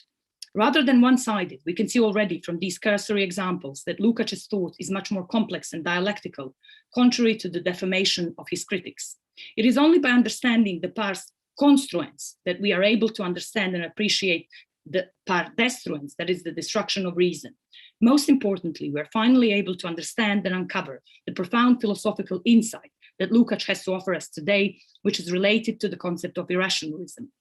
To be clear, Lukács does not invent this term, and he himself is clear about this in The Destruction of Reason, but he, as Losurdo argues, employs it precisely in anti-mechanicist way, deeply aware that the, quote, category of irrationalism enables us to see the German culture as a struggle between reaction, conservatism, and progress, unquote. In other words, it offers us a criterion of judgment, which is more precise historically in the social and conceptual determination of thought than the distinction between materialism and idealism. Not simply because materialism was weak in Germany at the beginning of the 19th century, but because the French Revolution was received in Germany, and this is the crucial point, as the historic proof of the superiority of idealism. Thus, rather than the traditional philosophical distinction, materialism, idealism, posited by both reactionary philosophy in Germany and the official Diamat, Lukács insists on the distinction rationalism, irrationalism, for both idealism and materialism can be, and indeed are, either rational or irrational. Furthermore, this is not a simple opposition, but in fact, dialectical unity, a solidary antithetic or polar unity of opposites. This is to say that the terms exist only in virtue of being in relationship with one another, that is, as limited forms of the understanding whose limitations are equal but opposite, and for this reason, under the pressure of external events, undergo internal collapse and can reverse into one another, that is, into their formal opposite. Hence the superiority of the categories proposed by Lukács that enable us to comprehend our own time in thought. This comprehension, needless to say, is as much philosophical as it is political, for the development of philosophy is not to be found in the realm of eternal, but precisely in its being dependent upon the development of productive forces, as Lukács says in The Destruction of Reason, and political positions that stem from it. The first and most important philosophical and political lesson of The Destruction of Reason is that there is no such a thing as value-free science, that there is always in science, as in real life, a struggle between worldviews, Weltanschauungen, and I know that in German culture this word is for some people problematic, but Lukács uses this word, and I think it's quite interesting that he uses this particular word. To choose a side for Lukács is precisely to be partial, parteilich, in the very Hegelian meaning of the term. Taking sides is what partisanship is about, and of course, the side we take depends on our Weltanschauung. Firstly, for Lukács, a profoundly political thinker, in the last instance, we are left to choose between either a democratic or an aristocratic Weltanschauung, as he says in the eponymous text, Demokratische und aristokratische Weltanschauung, written much later, but positing the same thought Lukács developed in The Destruction of Reason. Namely, Lukács' argument could be summarized in this way. In the period of crisis, the period when Lukács wrote The Young Hegel, Goethe and His Age and The Destruction of Reason, and in the period of crisis after the 1968, to which this text belongs, which Lukács so acutely recognized to be pregnant with same tendencies, what is in peril is democracy, the idea of progress, the belief in reason, and in humanism.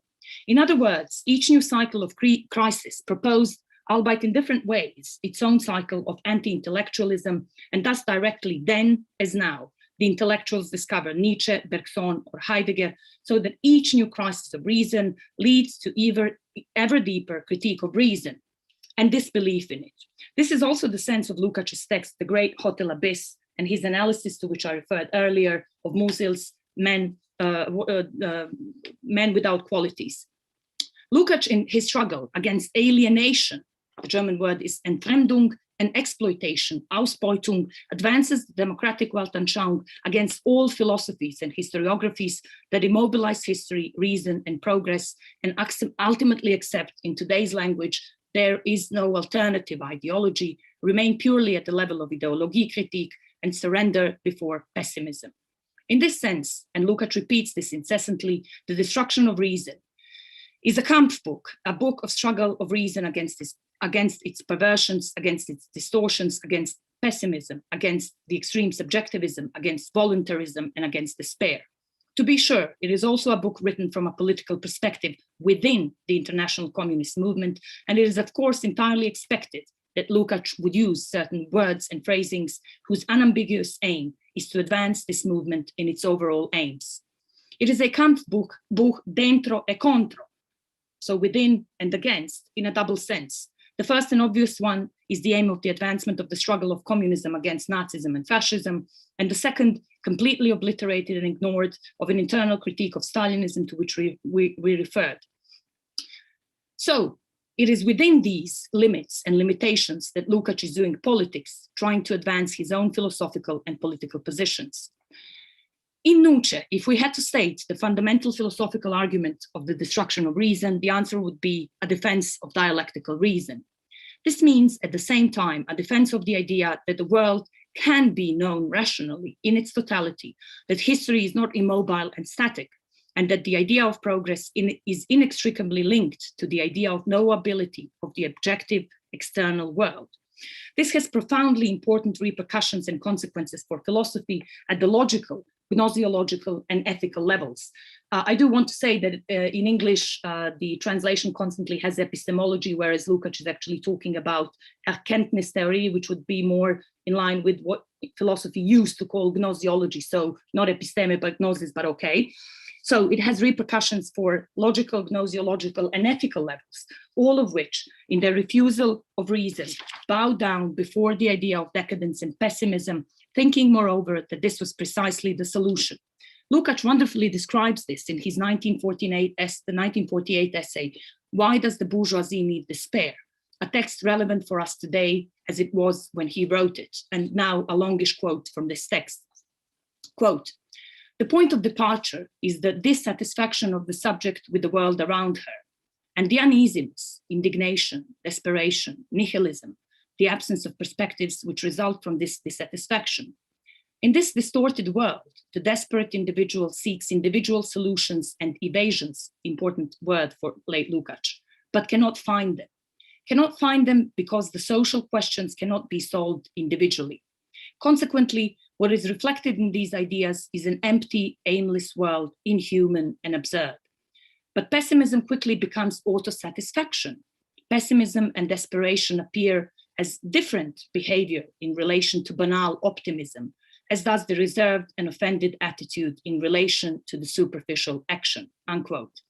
Pessimism for Lukács here is but an iteration of the irrationalism he spoke about in The Destruction of Reason.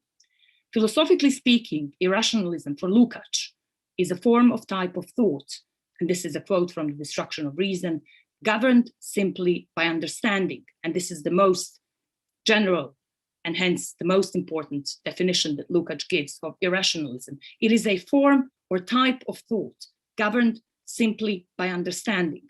It is my claim that Lukács is arguing here that irrationalism is a form of thought governed by what in Hegel is Verstand.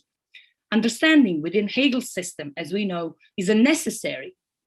So it is a way to rationality, as it were. Is a necessary but abstract moment of the dialectical development, a moment of negation, division, limitation, a moment which produces dualisms. Understanding, Lukács says, detects in these limitations a problem to be solved, and as Hegel aptly states, the beginning and sign of rationality. And Lukács continues, then the encounter with them can become, with these limits, the starting point for the further development of thinking for dialectics, unquote. Irrationalism, Lukács says, stops precisely at this point. It stops, therefore, at the level of Verstand. It absolutizes the problem, Lukács says, quote, it hardens these limitations of perception governed by understanding into perceptional limitations. So it hardens the limitations of perception into perceptional limitations as a whole, and indeed mysticizes into supra-rational answer, the problem thus rendered artificially insoluble. The equating of understanding and perception, of the limits of understanding with perceptional limitations as a whole, Lukács says, this introduction of supra-rationality, intuition, etc., when it is possible and necessary to proceed to a rational perception, these are the most universal hallmarks of philosophical irrationalism, unquote. Therefore, as Lukács brilliantly notices, irrationalism begins as what Kant called a philosophical scandal, Hume, Berkeley, the belief, so the belief.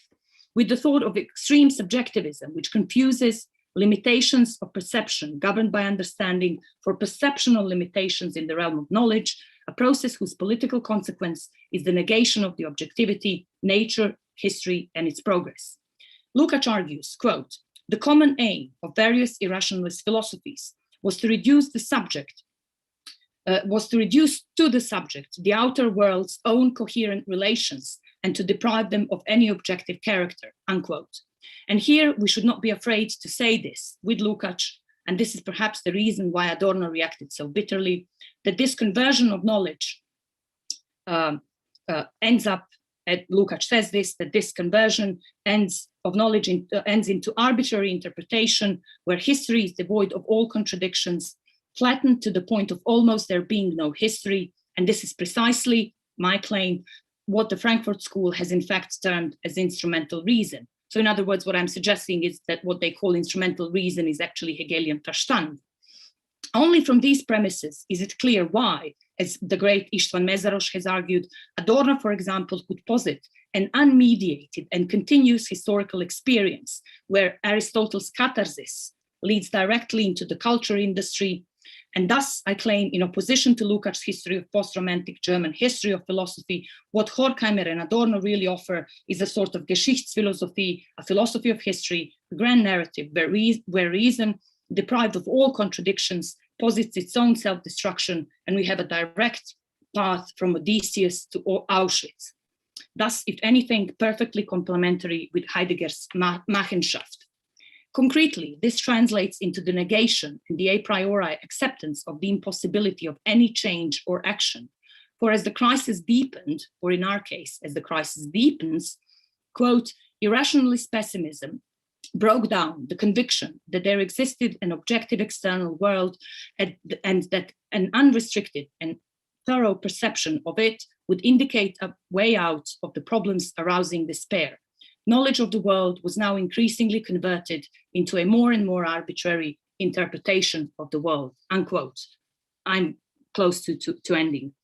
Thus far, from being one-sided and philosophically vulgar, it is not the work of Lukács, but that of his critics that reduces reason to instrumental reason, and thus irrational manipulation, or like Habermas in Antithetical Polar Solidarity, complements the fatality of instrumental reason with a communicative reason policed by an ethics of responsibility. Lukács, of course, writing as a Marxist, recognizes and realizes better than any other philosopher in the 20th century that reaction or conservatism is not merely an ideology, and this is why Ideologiekritik for Lukács won't do, but it is also a tactical position, and as such takes different forms of appearance in different historical periods.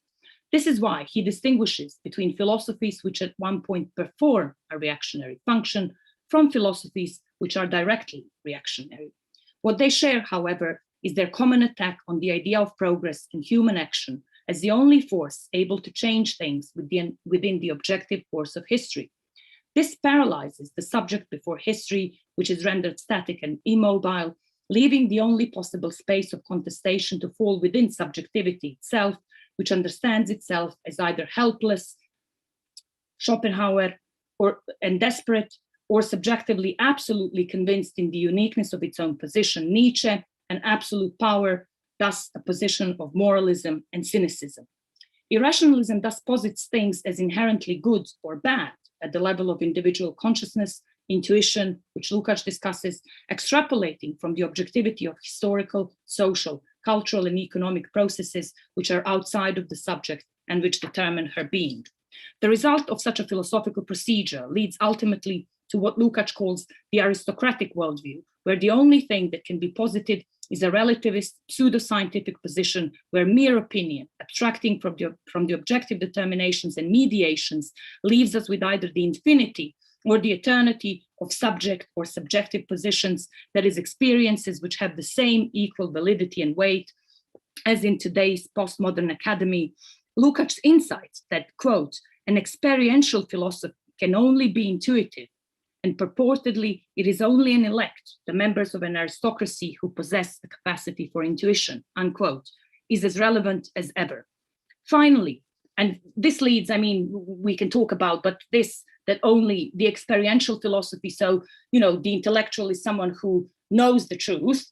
Zizek in other, works writes about this, the position of the cynical subject. I know the truth, but ha, ha, ha, you don't. So the plebeia, the plebs, the people, you don't know, but I know, which is a, fairly common position today. And finally, the most important insight of Lukács's book in my reading is to be discerned in what I mentioned earlier, in his understanding that reaction is a tactical position. The differences between various irrationalist philosophies underlined, and one should mention here that Lukács does not flatten or fuse these philosophies into one singular flow, unlike the Frankfurt School, where it is all the same instrumental rationality.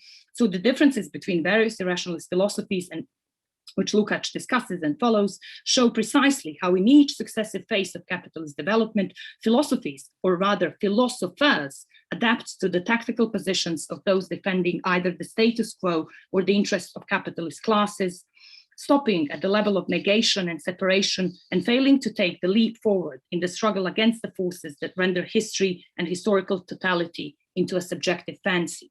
This is why, although there is a qualitative difference between, say, Schopenhauer or Simmel, Dilthey, Weber, or Klages, ultimately it is not a difference in substance. In substance, they all raise relativism, fatalism, mysticism, solipsism at the level of Weltanschauung, individualizing objectivity, which can only be thought and fought collectively.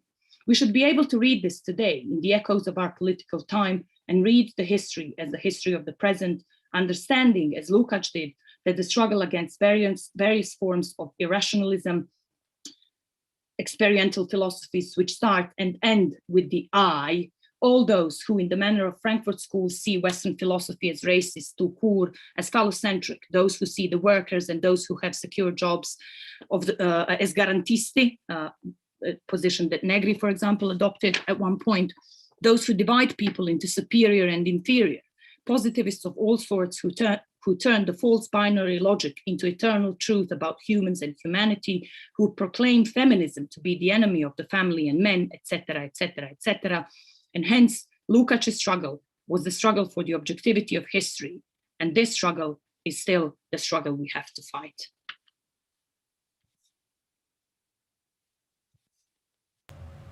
Bravo, Tijana. Wow. Please congratulate Tijana for that intervention. It was really quite something, T. Really, really something. Please raise your hands now. We have 10 minutes technically left, or 12 minutes, but I'm comfortable to go over, and if folks want to go over, we can. Indeed, it was a very powerful way to conclude this conference, Tijana. So we are grateful for you. I think, you mentioned catharsis. I'm hoping or sensing that even giving this presentation was probably a bit cathartic for you, I would hope, based on what we observed. I will take advantage, as I guess I'm doing, although I feel bad asking the first question every time. Everyone's like, why is he asking the first question? It's because there's not a hand up. If there's a hand, so okay, let me do it.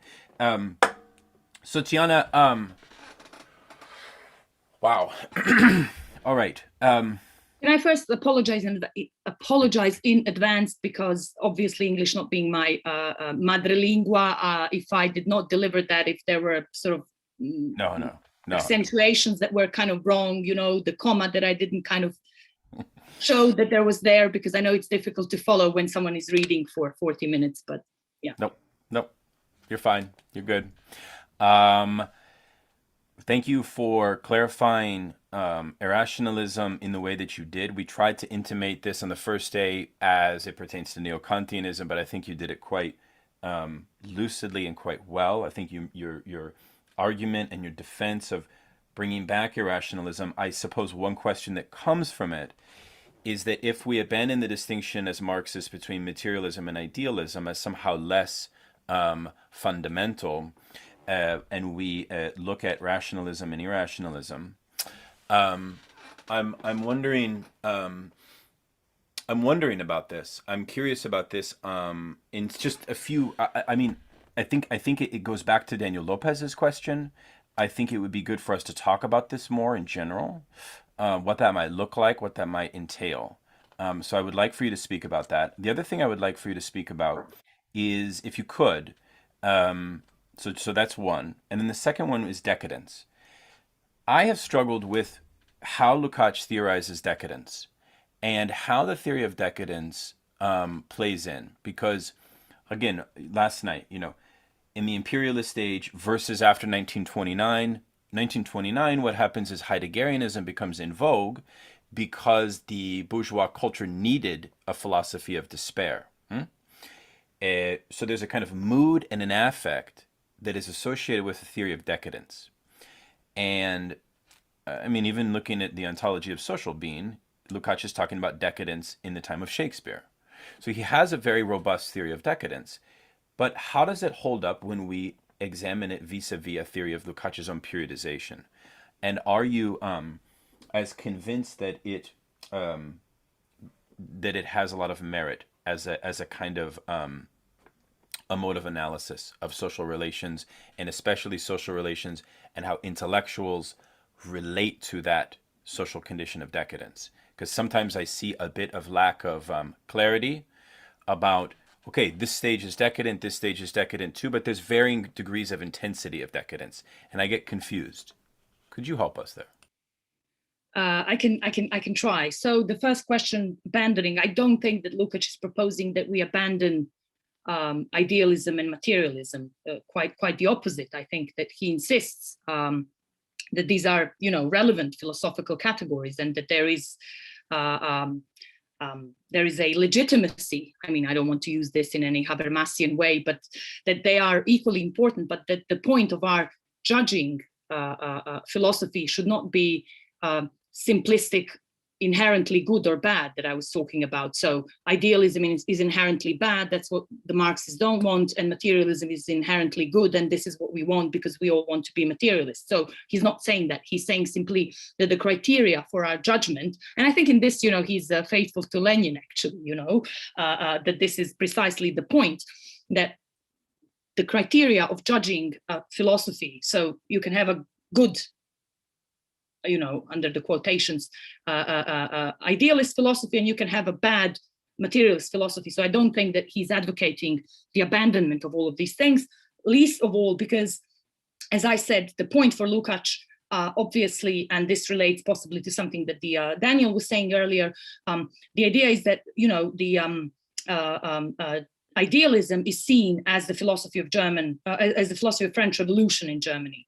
And I think for Lukács, it is also the case, in particular for Lukács, of writings on Lenin, the history and class consciousness, and the whole early 20s period, that idealism is also a philosophy of the, as it were, truth of the October Revolution. And this is where his sort of question of idealism plays out. Now, the essay that I mentioned on Moses Hess, I didn't mention it so much because I literally think that, Lukács there abandons it, but it is there that he introduces the question of intellectuals in this particular way that he later develops in The Destruction of Reason. And this is why this essay is relevant. Obviously, there are, criticism of Kantianism, of Fichteanism, and what the real Hegelianism, blah, blah, blah, should be. But the point is that there he introduces the intellectuals. As for the decadence, I can't offer sort of a straightforward answer, but it is also a theme which was much present, I mean, at least since Nietzsche. So this was also a theme that was present in the German Geistkultur, as it were, of the time. So it is also a concept which Lukács sort of inherits, but then he also, I'm sure Lukács in some, in his own private, as it were, would agree, and he would say, yes, it was the epoch of decadence. But then what he's interested in is what is the role, what is the function of the decadence in this particular historical period. And as I said, this was a historical period. I mean, the world today looks, empty and flattened, but we do have to understand that for these people, the world had, in particular for Lukács and for all of the people who have witnessed this. And, Margit was saying, I mean, although Lukács never spoke about Auschwitz, but his brother Janos perished, actually. I think she said in Auschwitz, I think it's in Mauthausen, but it's, anyway. So the world looked quite different. And then I wonder, what would it mean accepting this theory of decadence? And another thing, I'm not so interested. I mean, there are people who are saying, oh, okay, there is this theme in Nietzsche and other, reactionary authors that he talks about. But for me, that's not the point, how to judge this in particular in Lukács, because the point is this particular function that and the function is within the irrationalism. And I think that, when you look at the world from their perspective, and it is a perspective of,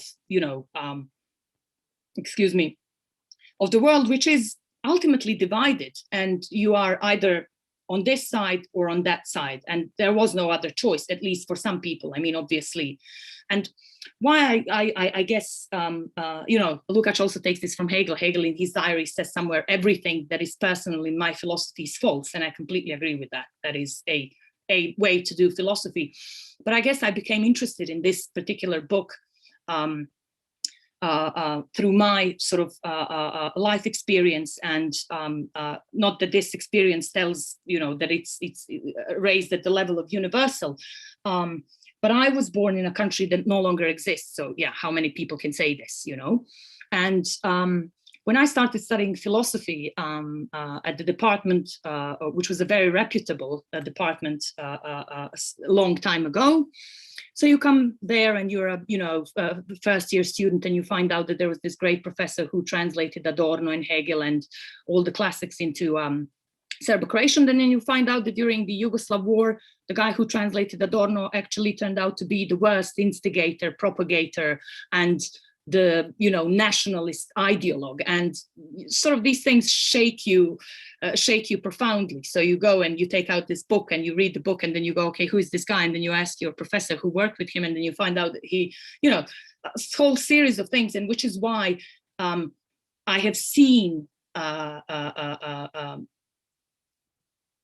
the role of intellectuals in a way that other people possibly have not. And I have seen what this can become. No, it was Alex Abuja. Igor is asking something on chat. So it was quite interesting to discover the meanings of the words of decadence in quite, I mean, arguably everyone would say that the 1980s were the period of decadence in Yugoslavia, but then you develop a whole different relation to these concepts, rather than them being just mere concepts. It is about a certain social reality that they produce, and precisely because they were more or less involved within the embodied, as it were, within the entire totality. Thanks, Tijana. Let's go to Carl. Thank you very much. That was a very rich, fascinating paper, and you've given us all a lot to think about. So one part that I would like to go back to is you made this very fascinating suggestion, which I think is absolutely right, that irrationalism, or I think is what you said, that irrationalism comes about as a result of the forgetting of Vernunft, when I take Verstand to be our only cognitive capacity. So I want to sort of try and think through for a moment what I take to be a kind of Adornoian point, and I want to see what if you think there might be a way in which Lukács and Adorno could perhaps reconcile in a certain way on a particular point I want to make here. Or if you think that there's a Lukács would just say, no, Adorno, forget it. Right, because I think one might easily think of Adorno as saying something like follows.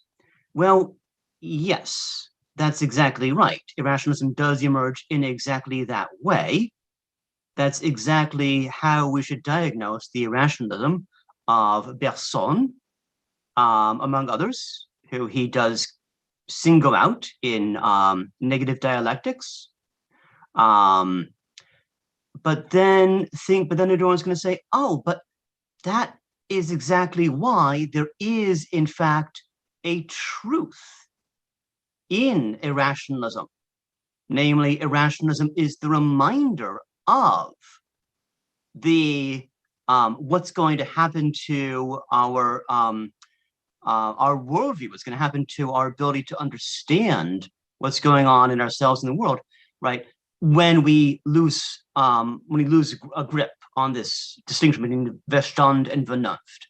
So there's a way to understand irrationalism itself as having a moment of truth to it, maybe by reminding us of the necessity of Vernunft.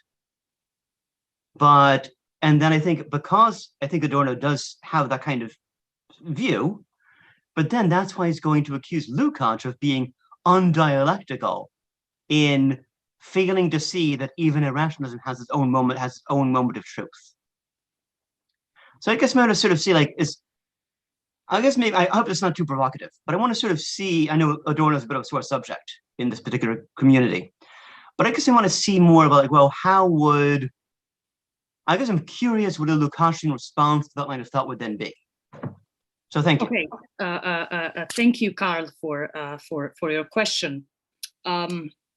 I think, again, we have to look at although it is partially true how you present this, one needs to go, I think, further in order to have the Lukácsian answer.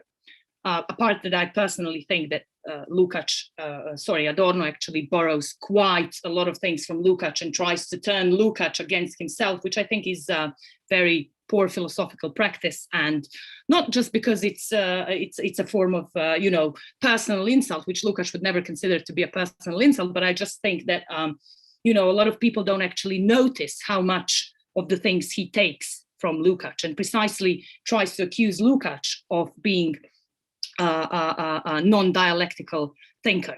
I think that here one has to go back to the question of the totality, which Adorno, Adorno completely rejects, and he says, Hegel says, what is the English translation? The whole is the true. And Adorno says, well, no, this is, he even wants to reverse Hegel. And I think that Lukács would reject him precisely on this. And that precisely because Adorno does not accept in the last instance, which is what Lukács is interested in, because this is always Lukács's point, in the last instance, I don't think that he could partially agree with Adorno, but he could not obviously follow Adorno all the way. Although I don't think that it's also just to say that Lukács does not consider irrationalism, as the remainder, as you said, of what is going to happen, because he's quite clear, and he precisely departs from Hegel, and he says that this is a first necessary step. But the problem is that irrationalism stops there. So it's not like that he cannot understand or appreciate this necessary first step towards the Vernunft, because it is necessary. But the problem is that they stay there. And I think Adorno remains as well there. And this is the, Lukácsian reading, at least, of what Adorno's philosophy would be. Also, another thing that, we could open a whole series of questions, for example, the jargon of inauthenticity, which I think better than any other book, I think first shows sort of, again, borrowing from Lukács without recognizing it necessarily. And I think there you can precisely see the limitations of Adorno's position in this case, because he talks about Heidegger and, where Nazism is more or less basically reducible to, speech acts, to be a bit provocative. And, it's a completely unimaginable position that Lukács would ever claim such a thing, apart from the fact that he actually borrows from Lukács and, again, turns Lukács into some, Adornian. All right, we'll close with Matthew Sharpe's question, please. Thank you, Tijana. I think I speak for many people when I say that was a tour de force. I really want to get a hold of that paper. I think it's fantastic. Just first, a mystery point, the Ben Said book, this idea of tribunalization, if I heard you right, that sounds amazing. Which Ben Said text is that? It is a book, it's called Qui est le juge? Qui est le juge? Juge pour en penser le tribunal de l'histoire. I think 2000 some, but anyway, I mean, that's the title of the book. Quite actually interesting, a very, very interesting book with which I found many resonances, as it were. Yeah, absolutely. Thank you for that. Look, I just guess I wanted to ask, and maybe this is a way to close. I mean, you mentioned this is sort of it's a book obviously about philosophy, and it's preeminently addressed to philosophers, at least intellectuals. One of the dimensions of the text I find fascinating is this kind of sort of polemic that goes on, if you like, with parasitic intellectuals and so on and so forth. And we've talked a little bit about decadence. And the category that I find incredibly fascinating is one that you mentioned late on, which is this idea of aristocratic epistemology. And I mean, my concern is that there's something about the institutional settings in which we work and the need for credentialization, which really makes aristocratic epistemology speak particularly powerful to the lived experience of academics, particularly in an age where we're not being taken seriously outside of the universities. And it becomes a defensive reaction. The world's rejected us, so we, as it were, look down. And I reading Lukács, reading the Abyss stuff earlier on this week, it seems that Lukács was really kind of, I don't know, he has a lot to say about that in ways that even Bourgeois and others may not. So I guess I just want to, does Lukács have a theory of the intellectual in the sense that we might talk about, say, Gramsci having? Or is this, you've mentioned a paper on why the bourgeois needs to spare. I guess I just want to perhaps draw on that well of knowledge that you have of Lukács to speak a little bit more about the intellectual. Thank you, Matthew. My answer to that would be that he has an implicit theory of intellectual. So it is not something that he calls by that name, but it is something that you can, I believe the correct English word is infer from Lukács's writings. And I think this is also a moment, of for me at least, profound intellectual honesty, what we would call the epistemic humility today on Lukács's part, because he himself is also an intellectual, I don't think that he ever considered himself to be superior for the mere fact that he was an intellectual. And I think that a lot of misunderstandings, and in particular Lukács's, Lukács in the end, and this is also something that Enzo Traverso regrettably does not at all mention in his introduction, Lukács in the end ends up being proscribed by the Stalinist regime. And he's proscribed because of his views on realism and because of his views on Hegel. And in the journal that Margit was mentioning, Literaturni Kritik, so the literary criticism, they published, he worked with Lifshitz, and they've published, for example, Platonov, who was not, people didn't quite admire his literature. They published translations of Hegel's Aesthetics. And Lukács there published his works on realism. The same thing which will, cause him trouble in Hungary, as I mentioned, because apparently the party disliked the fact that he said that socialism still hasn't produced its own Balzac and Da Vinci, and he's proscribed precisely because he praises, for example, Dostoevsky, whereas they say, oh, he's intent on this kind of realism. He doesn't talk about Tolstoy, nothing about the Russian novel. And we do have to understand that this is already way beyond the position socialism in one country, the nationalist historiography in USSR, and all of other things which we do have to understand. But for example, none of this is mentioned by Enzo Traverso in the introduction. The fact that Lukács is in the end proscribed by the Stalinist system. I think it speaks something. I mean, obviously there are political elements, but it also tells us something about his intellectual honesty.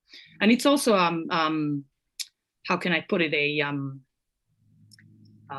historical curiosity that, Nazis proscribed the Kant-Studien and the Stalin proscribes Hegel. I mean, there is a certain sort of historical, I don't know, I mean, it's not a joke. It's not a farce. It really happened, but it's kind of really really interesting. And Lukács maintained that position, till the end of his life. And I think personally, he always admired the great bourgeois literature, and with every right. And in that sense, you could say, I mean, in the debate on literature, for example, Trotsky would have had the same opinion against the socialist realism and similar things. For example, in former Yugoslavia, we had the great writer Miroslav Krleža, who also intervened in the debate against socialist realism, and fortunately won, because otherwise it would have been a really boring society. This way it wasn't that boring, I mean, obviously there were, restrictions, limitations, blah, blah, blah. But, it's I think, an important element, and that Lukács always in the end believed in the freedom of individual, which, however, can only be thought for him within the collective. Whereas, to return to Karl's question and to question of Adorno, I think Adorno was an heir of a certain aristocratic tradition, which counterposed the individual to the society, which I don't think Lukács entertained rigidly, that distinction. And in this sense, I think Adorno was a bourgeois thinker, to the extent that he maintains this aristocratic epistemology and counterposes the individual to the society, forgetting, however, that the expansion of the sphere of collective rights has meant the expansion of our individual rights as well, historically speaking. And I think this also is, again, to return to, Verstand and Vernunft, because that would be the position of the Verstand, to counterpose these two, whereas the Vernunft, as it were, would be to show that they are inseparable.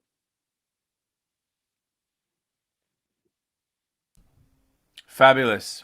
Tijana, everyone, it has been a pleasure and an honor to convene this, and I think we must do something again based on the energy and the insights that were developed here, and frankly, the learning. We're all students of higher education in one form or the other, but we've all learned a hell of a lot. And so that's awesome. So congratulations thank you to all of us. Yes, to all of us, and to all the presenters that presented before, and everyone who spoke. It was long overdue, I think. Yeah, I want to second that. Fantastic, wonderful days. Okay, we'll be in touch. All the best. Be well.